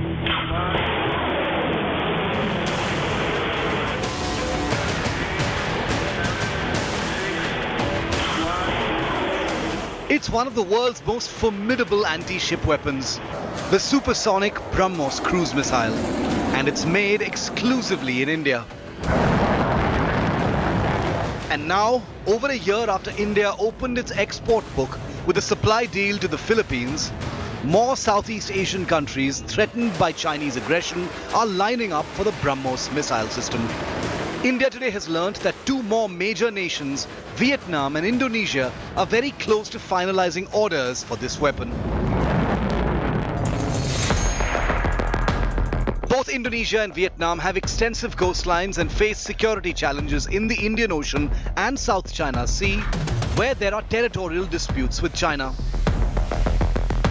The Brahmos missile's long-range and anti-ship capabilities can bolster maritime defenses of Vietnam and Indonesia and deter any aggressive actions in their territorial waters. Vietnam, as a neighboring country, is wary of China's expanding influence and power projection activities in the region. The Brahmos missile, with its ability to strike targets from long ranges, can act as a deterrent against any potential aggression or encroachment by China in the South China Sea. The Brahmos is in service with all three Indian armed forces as of now, with the Indian Army in the land-launched configuration, with the Air Force in the air-launched configuration from Su-30 fighters, and with the Indian Navy in a ship-launched version, as well as shore-based coastal defense variants that target ships at sea. This last version is the one that both Indonesia and Vietnam are now interested in acquiring. Vietnam's defense minister will be visiting India later this month and is likely to discuss and firm up the deal with his Indian counterpart, though an actual announcement may only come later.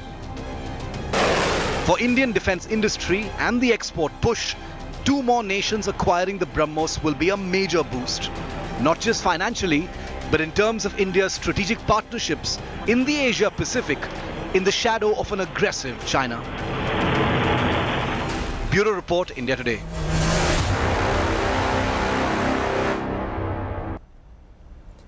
Let me once again bring into this conversation my colleagues Shivarur and Admiral Sinha. Admiral Sinha, the Brahmos supersonic cruise missiles are part of India's missile success stories. But the fact that despite China frowning, Philippines has already bought it, Vietnam and Indonesia are showing interest in it. What do you make of this? Are democracies along the region coming together to checkmate China? I think there are two very clear messages, Gaurav. One is the confidence in this weapon by virtually all countries. And second is that the cost of missile, it suits the pocket of even the smaller countries. Now, if you look at both Vietnam and Philippines and Indonesia and sort of Vietnam, they all have territorial disputes in the South China Sea, and they are almost at the distances that the Brahmos missile can go and hit. And therefore, I would think that even without having to take this missile to sea, they should be able to prevent any occupation by their adversaries in the South China Sea on those Paracel Islands or the other islands which are under dispute. So I think there are two things very clear. that India's ability to make these missiles in the cost which is affordable by these countries, number one. And secondly, the confidence that it has generated that, oh, we don't have to go to sea, we can actually fire from shore and still protect our islands. So I think this is extremely important. And you mentioned that democracies, yes, but Vietnam, as you know, that is a single party rule, is really hardly a democracy. But Philippines, yes, Indonesia, yes. So whereas Indonesia has got very good equation with China, but their own defense, they will not compromise. That is for sure. Absolutely. And Shiv, let's also talk about Chinese weapons and systems here. The Chinese weapons are drawing a lot of criticism, not just from China's client state, Pakistan. They're drawing criticism from several other countries where they've been sold.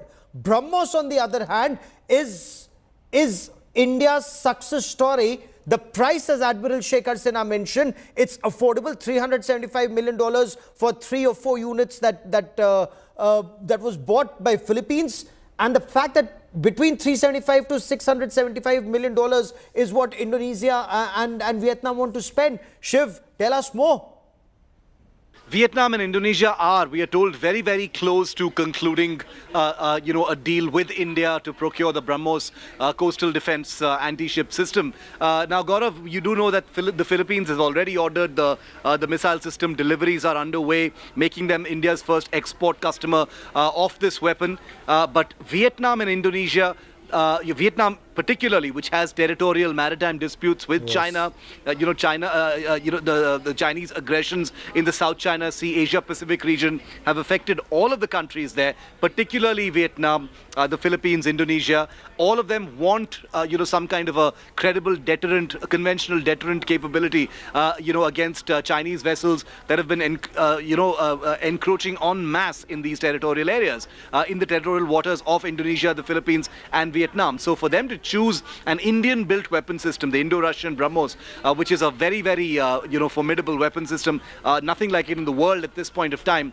is not just excellent for Indian defense industry because this missile is built nowhere else, but it also solidifies and the strategic partnerships that India has in this region, the ASEAN region, the Look East policy, very much a manifestation of that, but it also is a massive message for China. China, remember, is a country with significantly lower quality weapons that it has supplied to countries in Africa, Pakistan, etc. It's tried to push them to Myanmar as well. But there is an increasing perception that India-built weapons are not only more available and will be available during conflict, but are of a significantly higher quality. So at all of these levels, it's a huge, huge thing when Vietnam and Indonesia both decide to sign up. Oh, absolutely. And the budget, they're affordable. Admiral Sinha, India has a $5 billion, 35,000 crore rupee defense export target in the next 3 years from now, but 2025,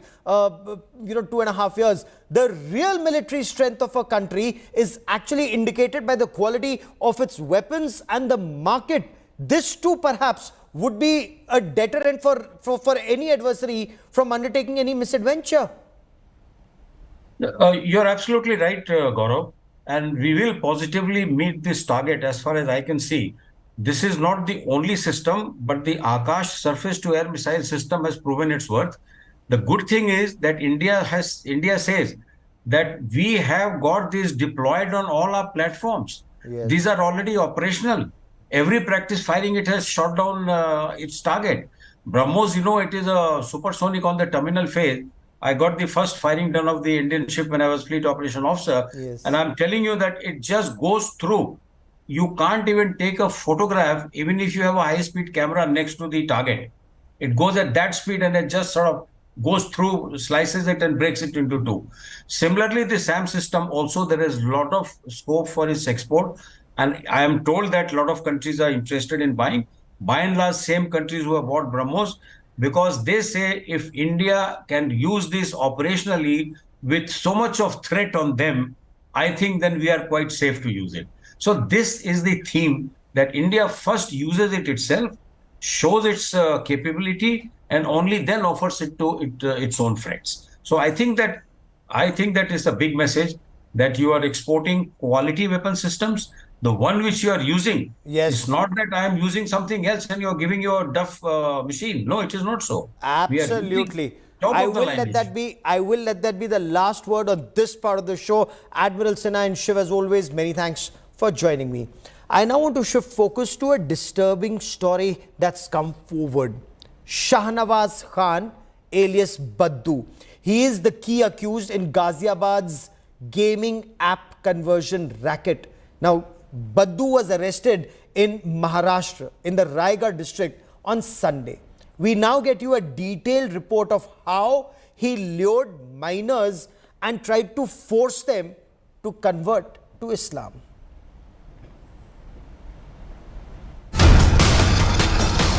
Breakthrough in the UP police crackdown on the alleged gaming jihad. The key accused behind the racket that alleged used the gaming portal for conversions to Islam is arrested from a lodge in Alibag in Maharashtra. The police received information about the suspect Shahnawaz, who recently purchased a new SIM card. Shahnawaz's location was tracked to Alibag, where he was hiding with his brother. Shahnawaz and a cleric were booked under the Uttar Pradesh Prohibition of Unlawful Conversion of Religion Act based on a complaint that alleged a boy was converted to Islam by the suspect. Shahnawaz, who went absconding on May 31st, allegedly kept changing his location and assumed new names. The police investigation had uncovered how the conversion racket worked. Shahnawaz allegedly targeted kids via an online game called Fortnite. The kids were asked to recite Quran if they lost the game. When the kids won, the suspects allegedly impressed upon the players that they won because they recited Quran. Shahnawaz remained in touch with the minors through a communication tool called Discord. To brainwash kids, the suspects allegedly circulated videos of Islamic hardliners like Tariq Jamil and Zakir Naik. Kids from different parts of Europe were also targeted. Many Christian kids abroad allegedly were converted to Islam. Shahnawaz allegedly motivated minors to go to mosque and convert. He allegedly sent mosque locations to the victims. 2 people from Ghaziabad and 1 each from Faridabad and Chandigarh allegedly fall prey to the gaming jihad racket. Chat में जब हम लोगों ने detail study करी तो उसमें बहुत सारे जाकिर नायक जिन पे प्रतिबंध लगा दिया गया था भारत में, उनके वीडियो शेयर करे गए थे. नमाज अदा करने के तरीके, इस्लाम के फ़ायदे, सरकमसिजन कराने की टेक्निक, तो उस शर्त के वीडियो शेयर करे गए थे और इनको लालच दिया जाता था कि ये इस्लाम में कन्वर्ट हो जाएं. The alleged gaming jihad started during lockdown when schools were shut. The National Commission for Protection of Child Rights has asked the central government to probe the gaming portal Fortnite and the messaging app Discord. Bureau Report, India Today.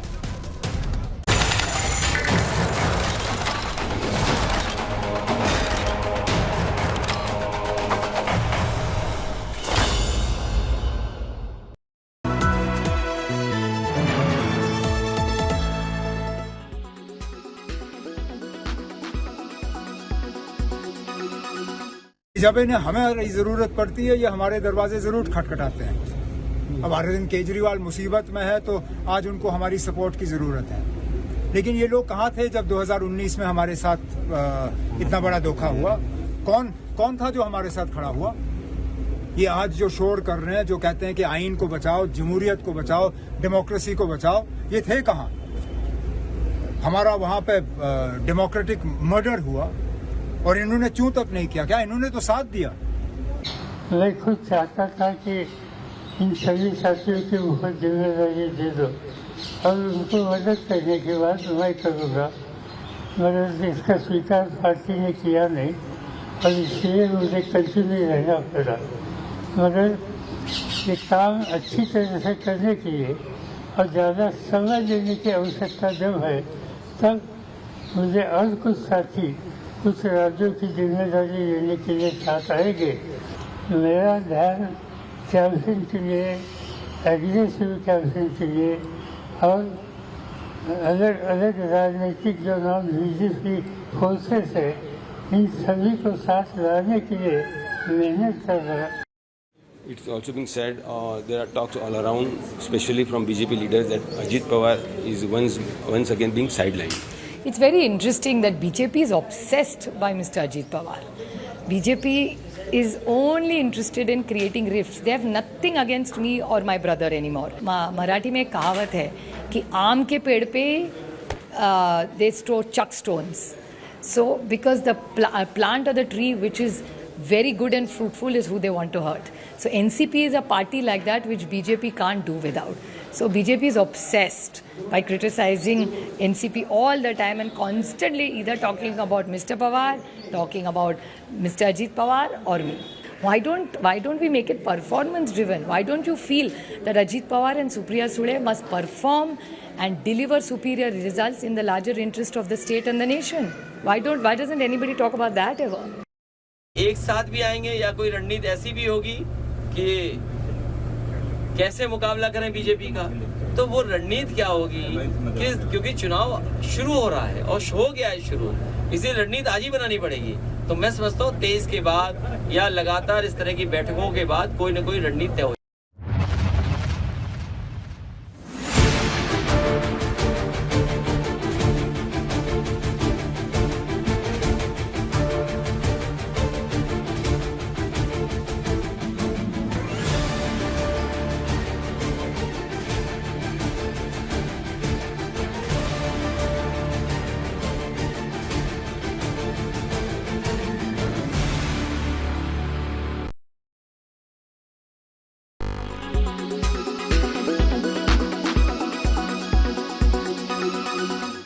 Make your media plan smarter with India Today Live TV on your connected devices. Amplify your brand with 100 million smart internet viewers. To advertise, mail us at sales@aajtak.com.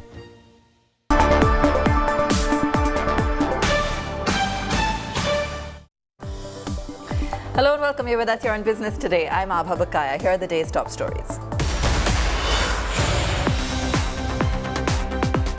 It's the biggest gamble on a sport till date in India. Cricket to attract more than 1 lakh crore rupees in the next few years. But will the gamble pay off? Business Today TV brings you a special report.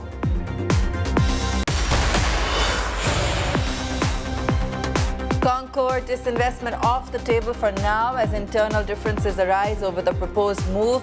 Government to lose out on 12,000 crores in sale proceeds. It's a Business Today TV exclusive.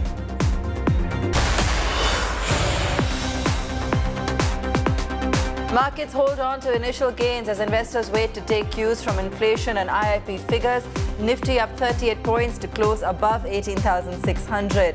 Investors add 1 lakh crore rupees to their wealth.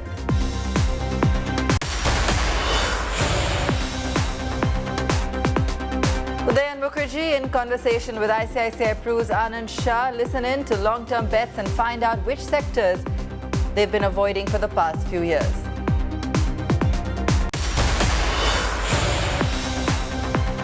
Retail investors ignore SEBI warnings as markets enter a bull phase. Futures and options trading zooms in May despite regulatory caution.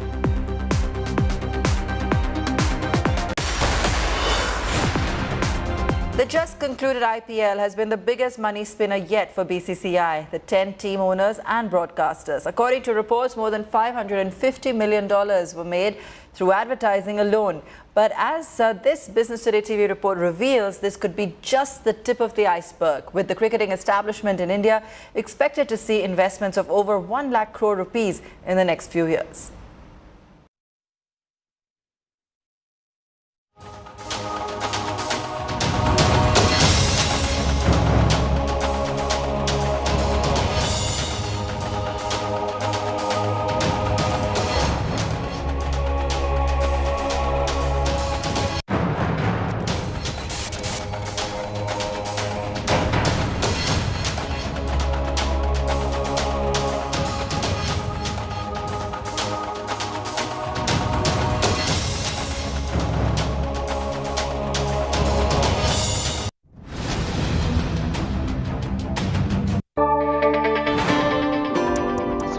A breakup shows More than 48,000 crore rupees just from IPL.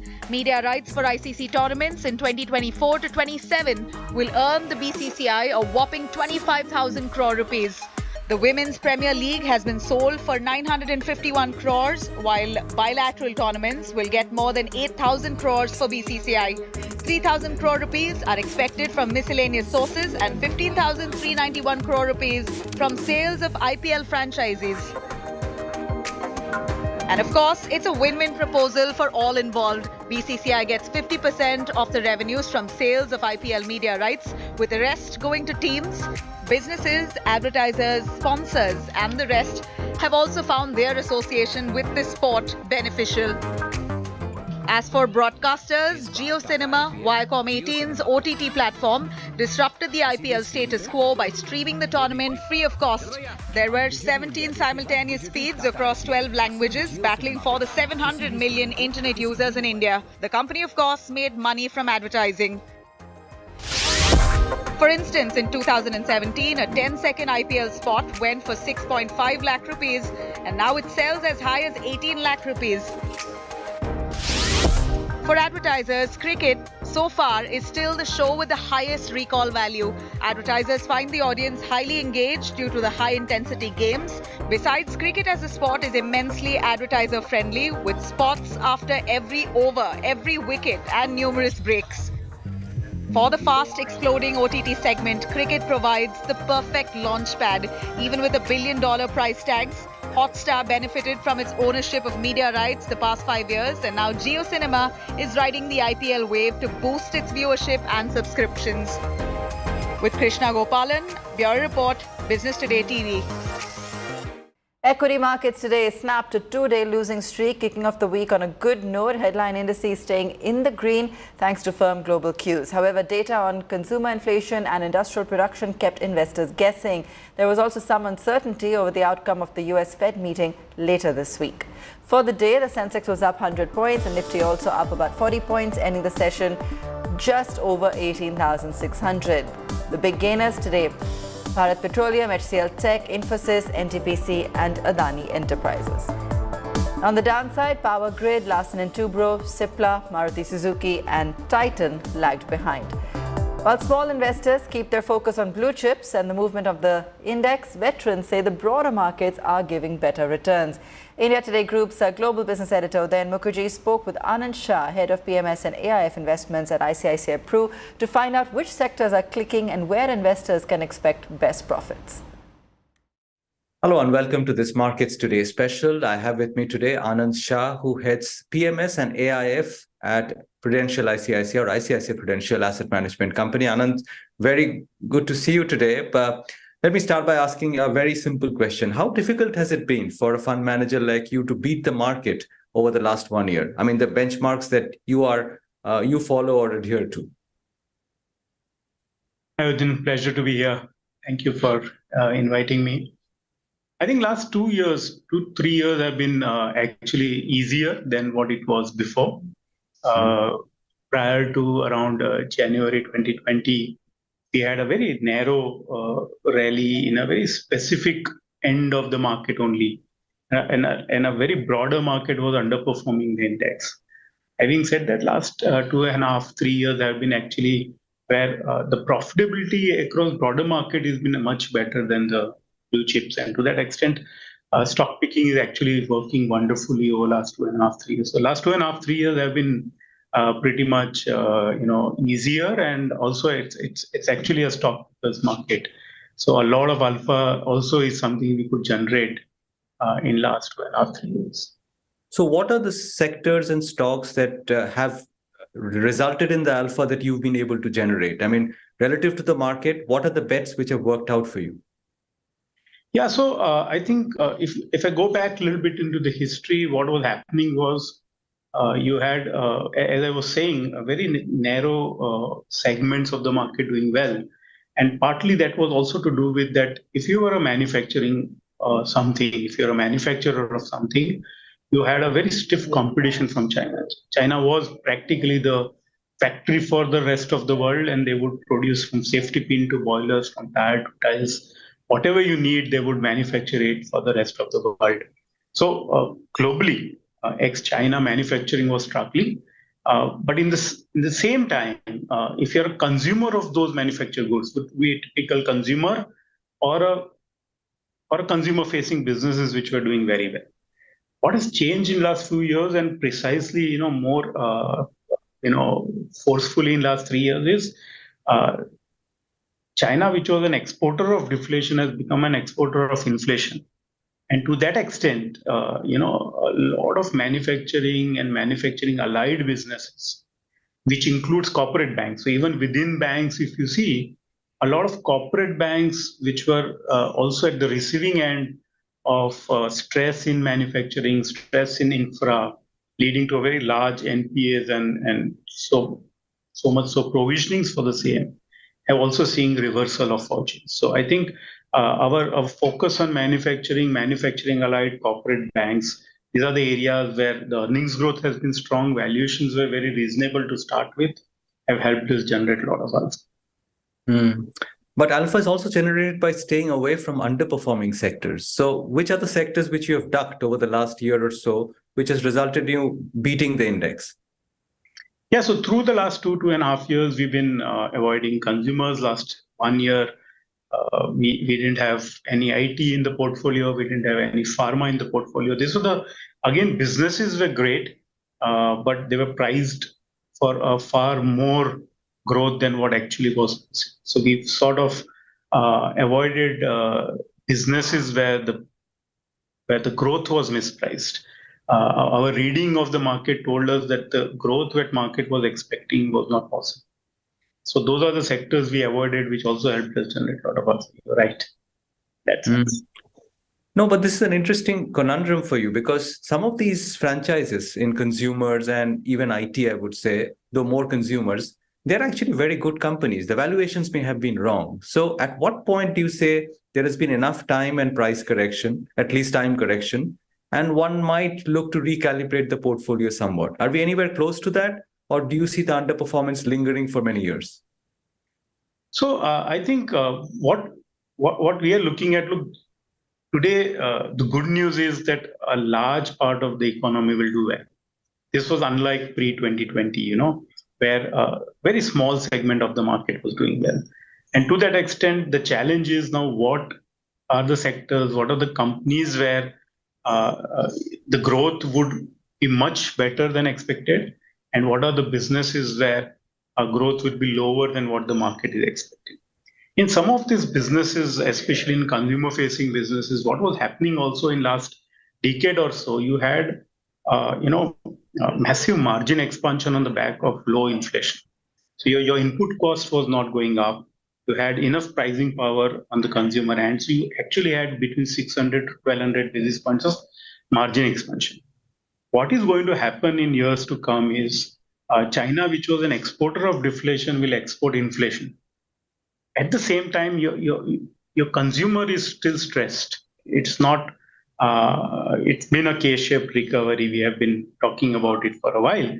So it's not that consumer is ready to pay you for that inflation. And to that extent, what we are expecting or what we are fearing is many of these businesses have still some way to go where their margins can shrink further. And to that extent, we are waiting. Again, not that these stocks after the underperformance have become, very, very cheap. The valuation still remains steep. People's expectations are very high from them, both in terms of growth as well as return on equities. And our take is both are, challenged at this point of time. Some of them will have incremental competition also. Like paints industry, you're seeing there's so many new players entering. Similarly, in many brand businesses, there are D2C brands which are coming up. Also, there is a ownership of customer, whether it belongs to the consumer business or whether it belongs to the organized retailing. So those are the challenges which are there in those sectors. So we are evaluating them on a regular basis. We have a very large team of analysts which tracks all these sectors. But as we see today, the risk reward still remains favorable for the businesses that we've been owning for last 2 years, 3 years, which is manufacturing allied, and corporate banks. Right. Another consumer facing sector, though I don't think you were talking about exactly that right now, autos. Where does that stand in your portfolio? So again, we've been underweight auto, we've been overweight auto X. So again, if you see, auto businesses were also beneficiary of benign inflation, and they're more consumer facing, have more distribution strength and brand power for pricing. But somebody who was an auto ancillary was at the receiving end during last decade. The other further challenge to auto companies has been fragmentation of the market. You have new players coming in, or the new segments of the market, like SUVs, are doing better, where you have more number of players. You have EV risk, which is around the corner, where again new set of businesses are coming in and challenging the leadership position, which had been there for a while. It was a status quo in terms of leadership in various segments of the market. So you have increased competition, a technology change which will be there. It's a matter of time, but sometime when ICE to EV is another risk. So auto is something we've been sort of underweight as far as our portfolios are concerned. Let's take a very quick break. Next on the show, a setback to the government's disinvestment plan, and private weather forecaster gives a dire monsoon warning.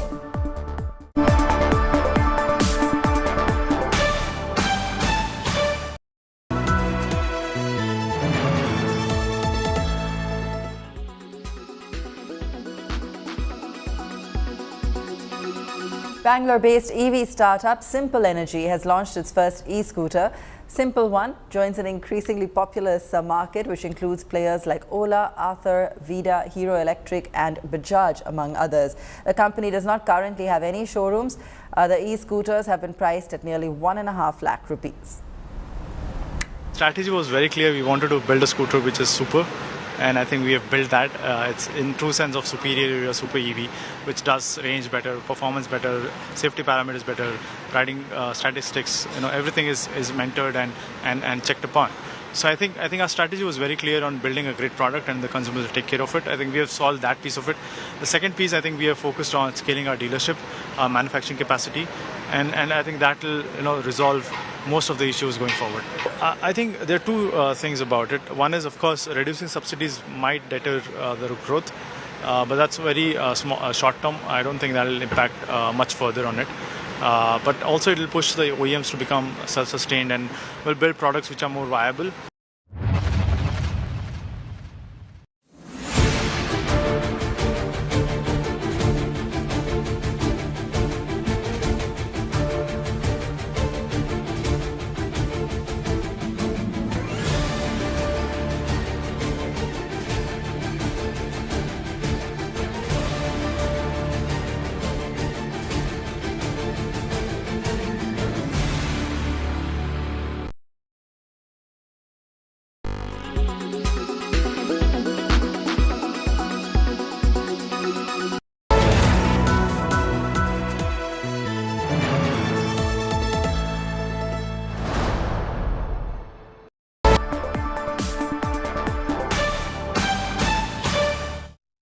The month of May saw a spur in futures and options trading, with small investors reportedly driving volumes. This comes despite warnings by SEBI about 90% of investors losing money in the options market. My colleague Sakshi Batra spoke to market analyst Shailendra Bhatnagar about this resurgent trend and how small investors can save their money.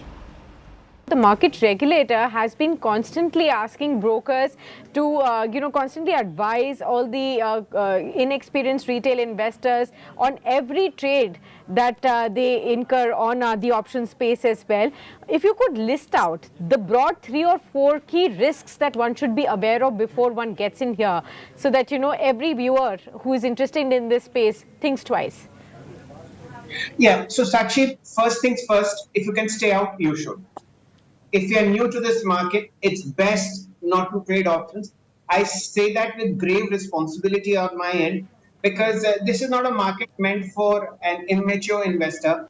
Unless you've seen the market cycle for 3-4 years, you should not be trading options, point number 1. 2, you must realize, Sakshi, in the last 5 years, we've seen very heavy automation happening in the world of options. That means a lot of very high co-location servers who are running on algos, they spot the trade much earlier than a retail investor like you and me does. And by the time you get into the trade, the meat of the matter is over, and you're held. You buy an option at a very high premium, which you ideally should not. The volatility that you see in options trading has been sucked out by all machines, all algos.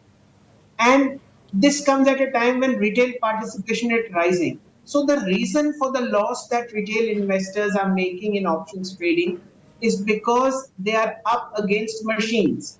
Machines are fast, they have no emotion, and they execute a trade in 1/10 of a nanosecond. So you have to be very clear in your mind what needs to be done. What would you really advise in case one still wants to go ahead and participate in this space? What is the best way to hedge your positions and be on the safer side? On the option side, to hedge that. So it's basically a safety net. You are trying from 18-story building. The Nifty is at 18,000. So imagine you are on the top of the 18th floor and you take a leap of faith hoping that you'll reach the 19th floor.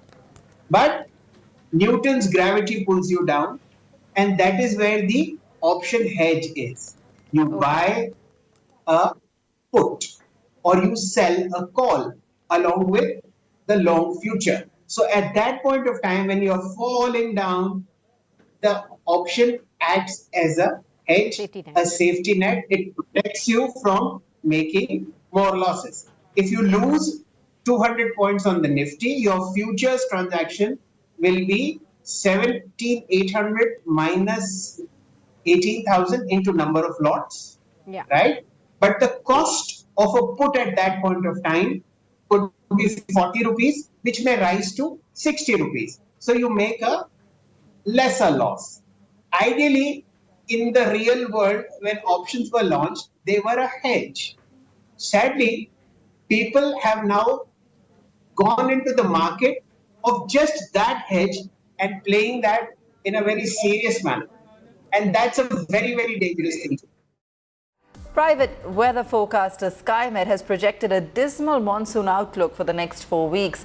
In a forecast declared earlier today, SkyMed said the inadequate rains over the agricultural heartland of India could lead to big delays in sowing and could spell trouble for the economy.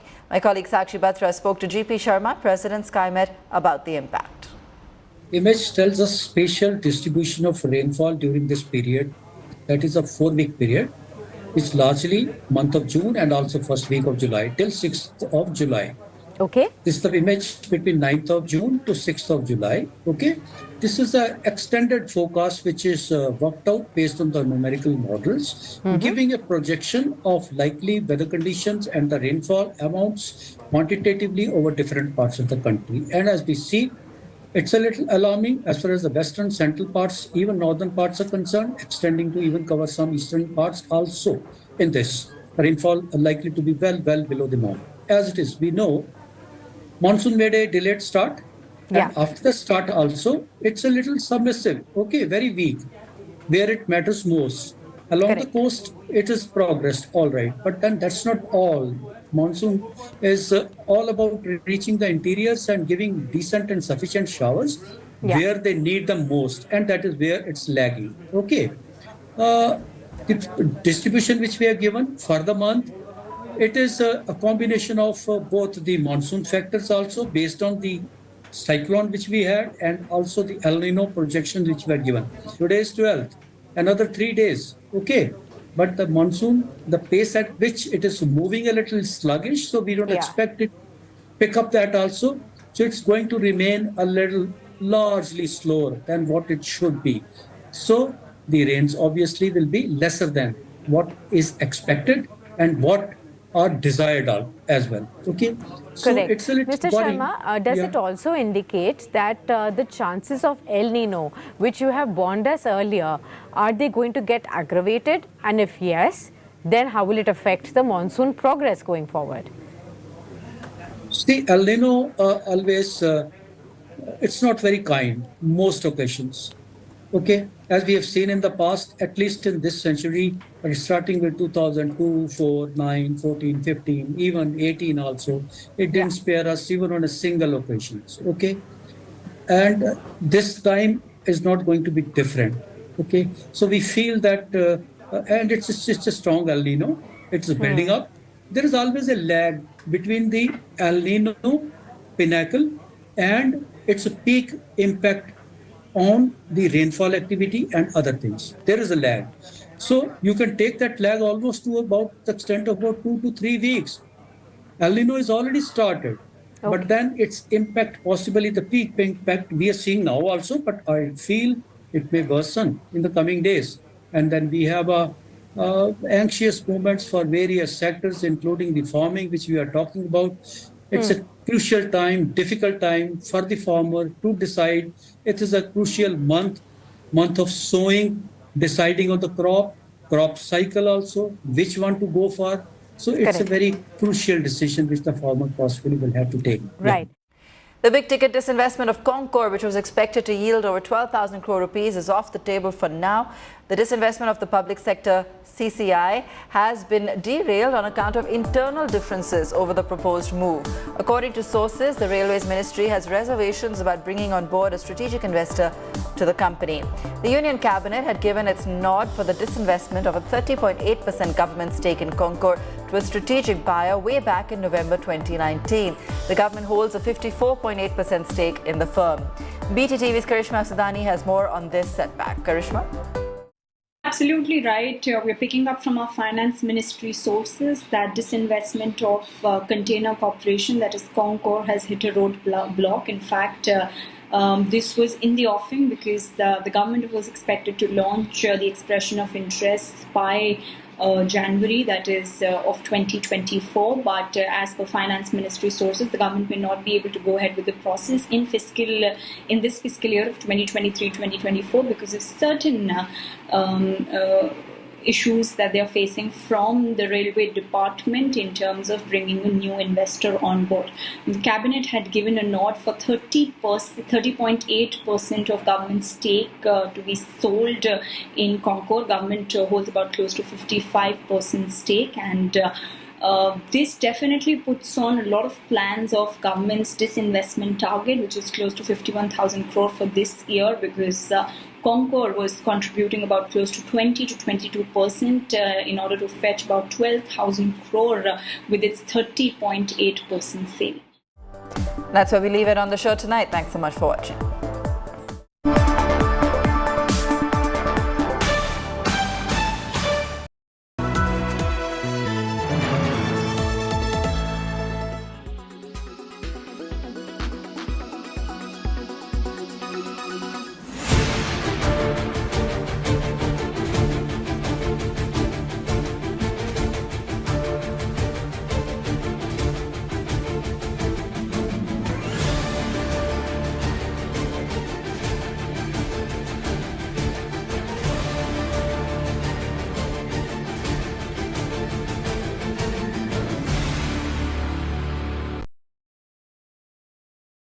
Weather forecast now. Delhi, maximum 44 and minimum 29 degrees. Mumbai, maximum 34 and minimum 28 degrees. Kolkata, maximum 40 and minimum 26 degrees. Bangalore, maximum 30 and minimum 24 degrees. Chennai, maximum 38 and minimum 28 degrees. Hyderabad, maximum 38 and minimum 27 degrees.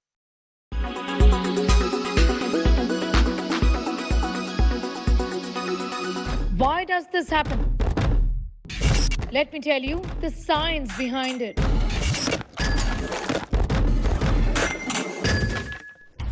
For more informative videos like this, keep watching India Today News Mode.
are watching India Today.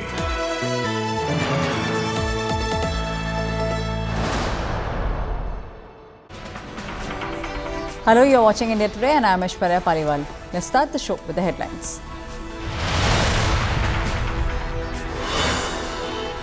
The Congress party goes back to soft Hindutva as Priyanka Gandhi Vadra launches the party campaign in the poll-bound state. Performs the Narmada pooja, the BJP brands the Congress General Secretary as a Chunavi Hindu.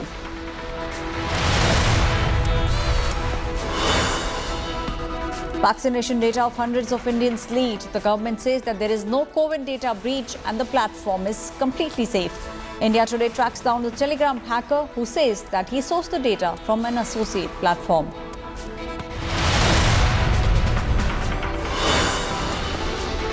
Prime Minister Narendra Modi conducts a review meet over the cyclone Biparjoy. He met with the department and issued an orange alert as the storm intensifies.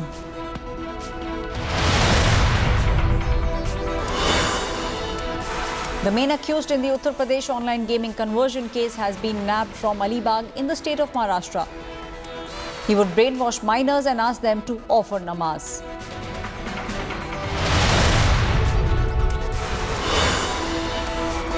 A Dutch vlogger has been assaulted in the city of Bengaluru. The traders were seen pushing the YouTuber for shooting in the market. The police have taken suo motu action and arrested the accused. Could you please? Sir, stop. Sir. Sir, Jesus Christ, let go of my...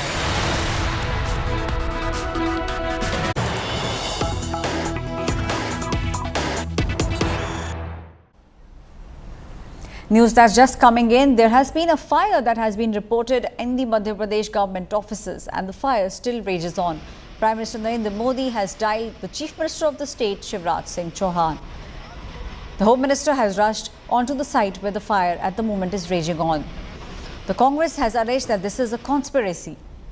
The Congress saying blaze lit to burn the corruption files. That is what the Congress at the moment is claiming. The Prime Minister has spoken with the Chief Minister of the state, Shivraj Singh Chauhan.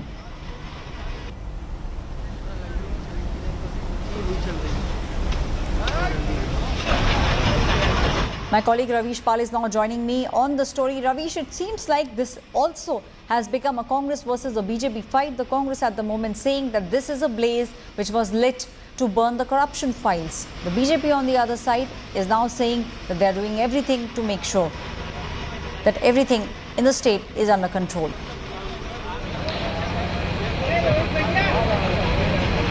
Yes, the BJP ruled state government is now sought help from the defense minister and the air force. Just a few minutes before, the chief minister Shivraj Singh Chauhan spoke to the defense minister Rajnath Singh and sought help from the air force. And he asked to send Mi-32 choppers here so that the fire can be extinguished from above the building, because the local administration is completely now helpless and clueless how this fire can be in control. Right now you can see just it's 11 p.m. right now, and the fire started at around 4:30 p.m. in the evening, and still after 6 hours the local administration is failed to control the fire. And just because of it, the nearby district, the local administration has sought help from the nearby district, from Sihor and Raisen, and fire tenders from firefighters from Airport Authority of India, IOCL, BPCL has been sent here, and all of them have pushed here in the central Bhopal area in the Satpura Bhavan. Around 30 fire tenders right now are in action so that this fire can be in control. But as of now, after 6 hours of continuously effort, the fire is not been in control, and just because of it, the chief minister has sought help from the prime minister, the home minister and the defense minister. But this is not the issue. The issue is, this is an election in Madhya Pradesh. Just earlier in the afternoon, Priyanka Gandhi in a rally at Jabalpur has said when Congress government will come in power, Congress government will open files of corruption in Madhya Pradesh. And look at it. Just after a few hours of her address to the public, a big fire has shaken the entire Satpura Bhavan. That includes the Transport Minister office. This building include, this has Health Department office, and also the Tribal Welfare Department office. These three important departments are here in this building, and after so many hours of effort, the local administration has not been able to douse this fire, and army has been called in. Now the Air Force is also coming to Bhopal so that the Mi-32 choppers can push in here and they may fight this fire. Right, Ravish, you made a very important point saying that just hours after the Congress party said that they will make sure that the corruption that is taking place in the state comes out, we are seeing this fire.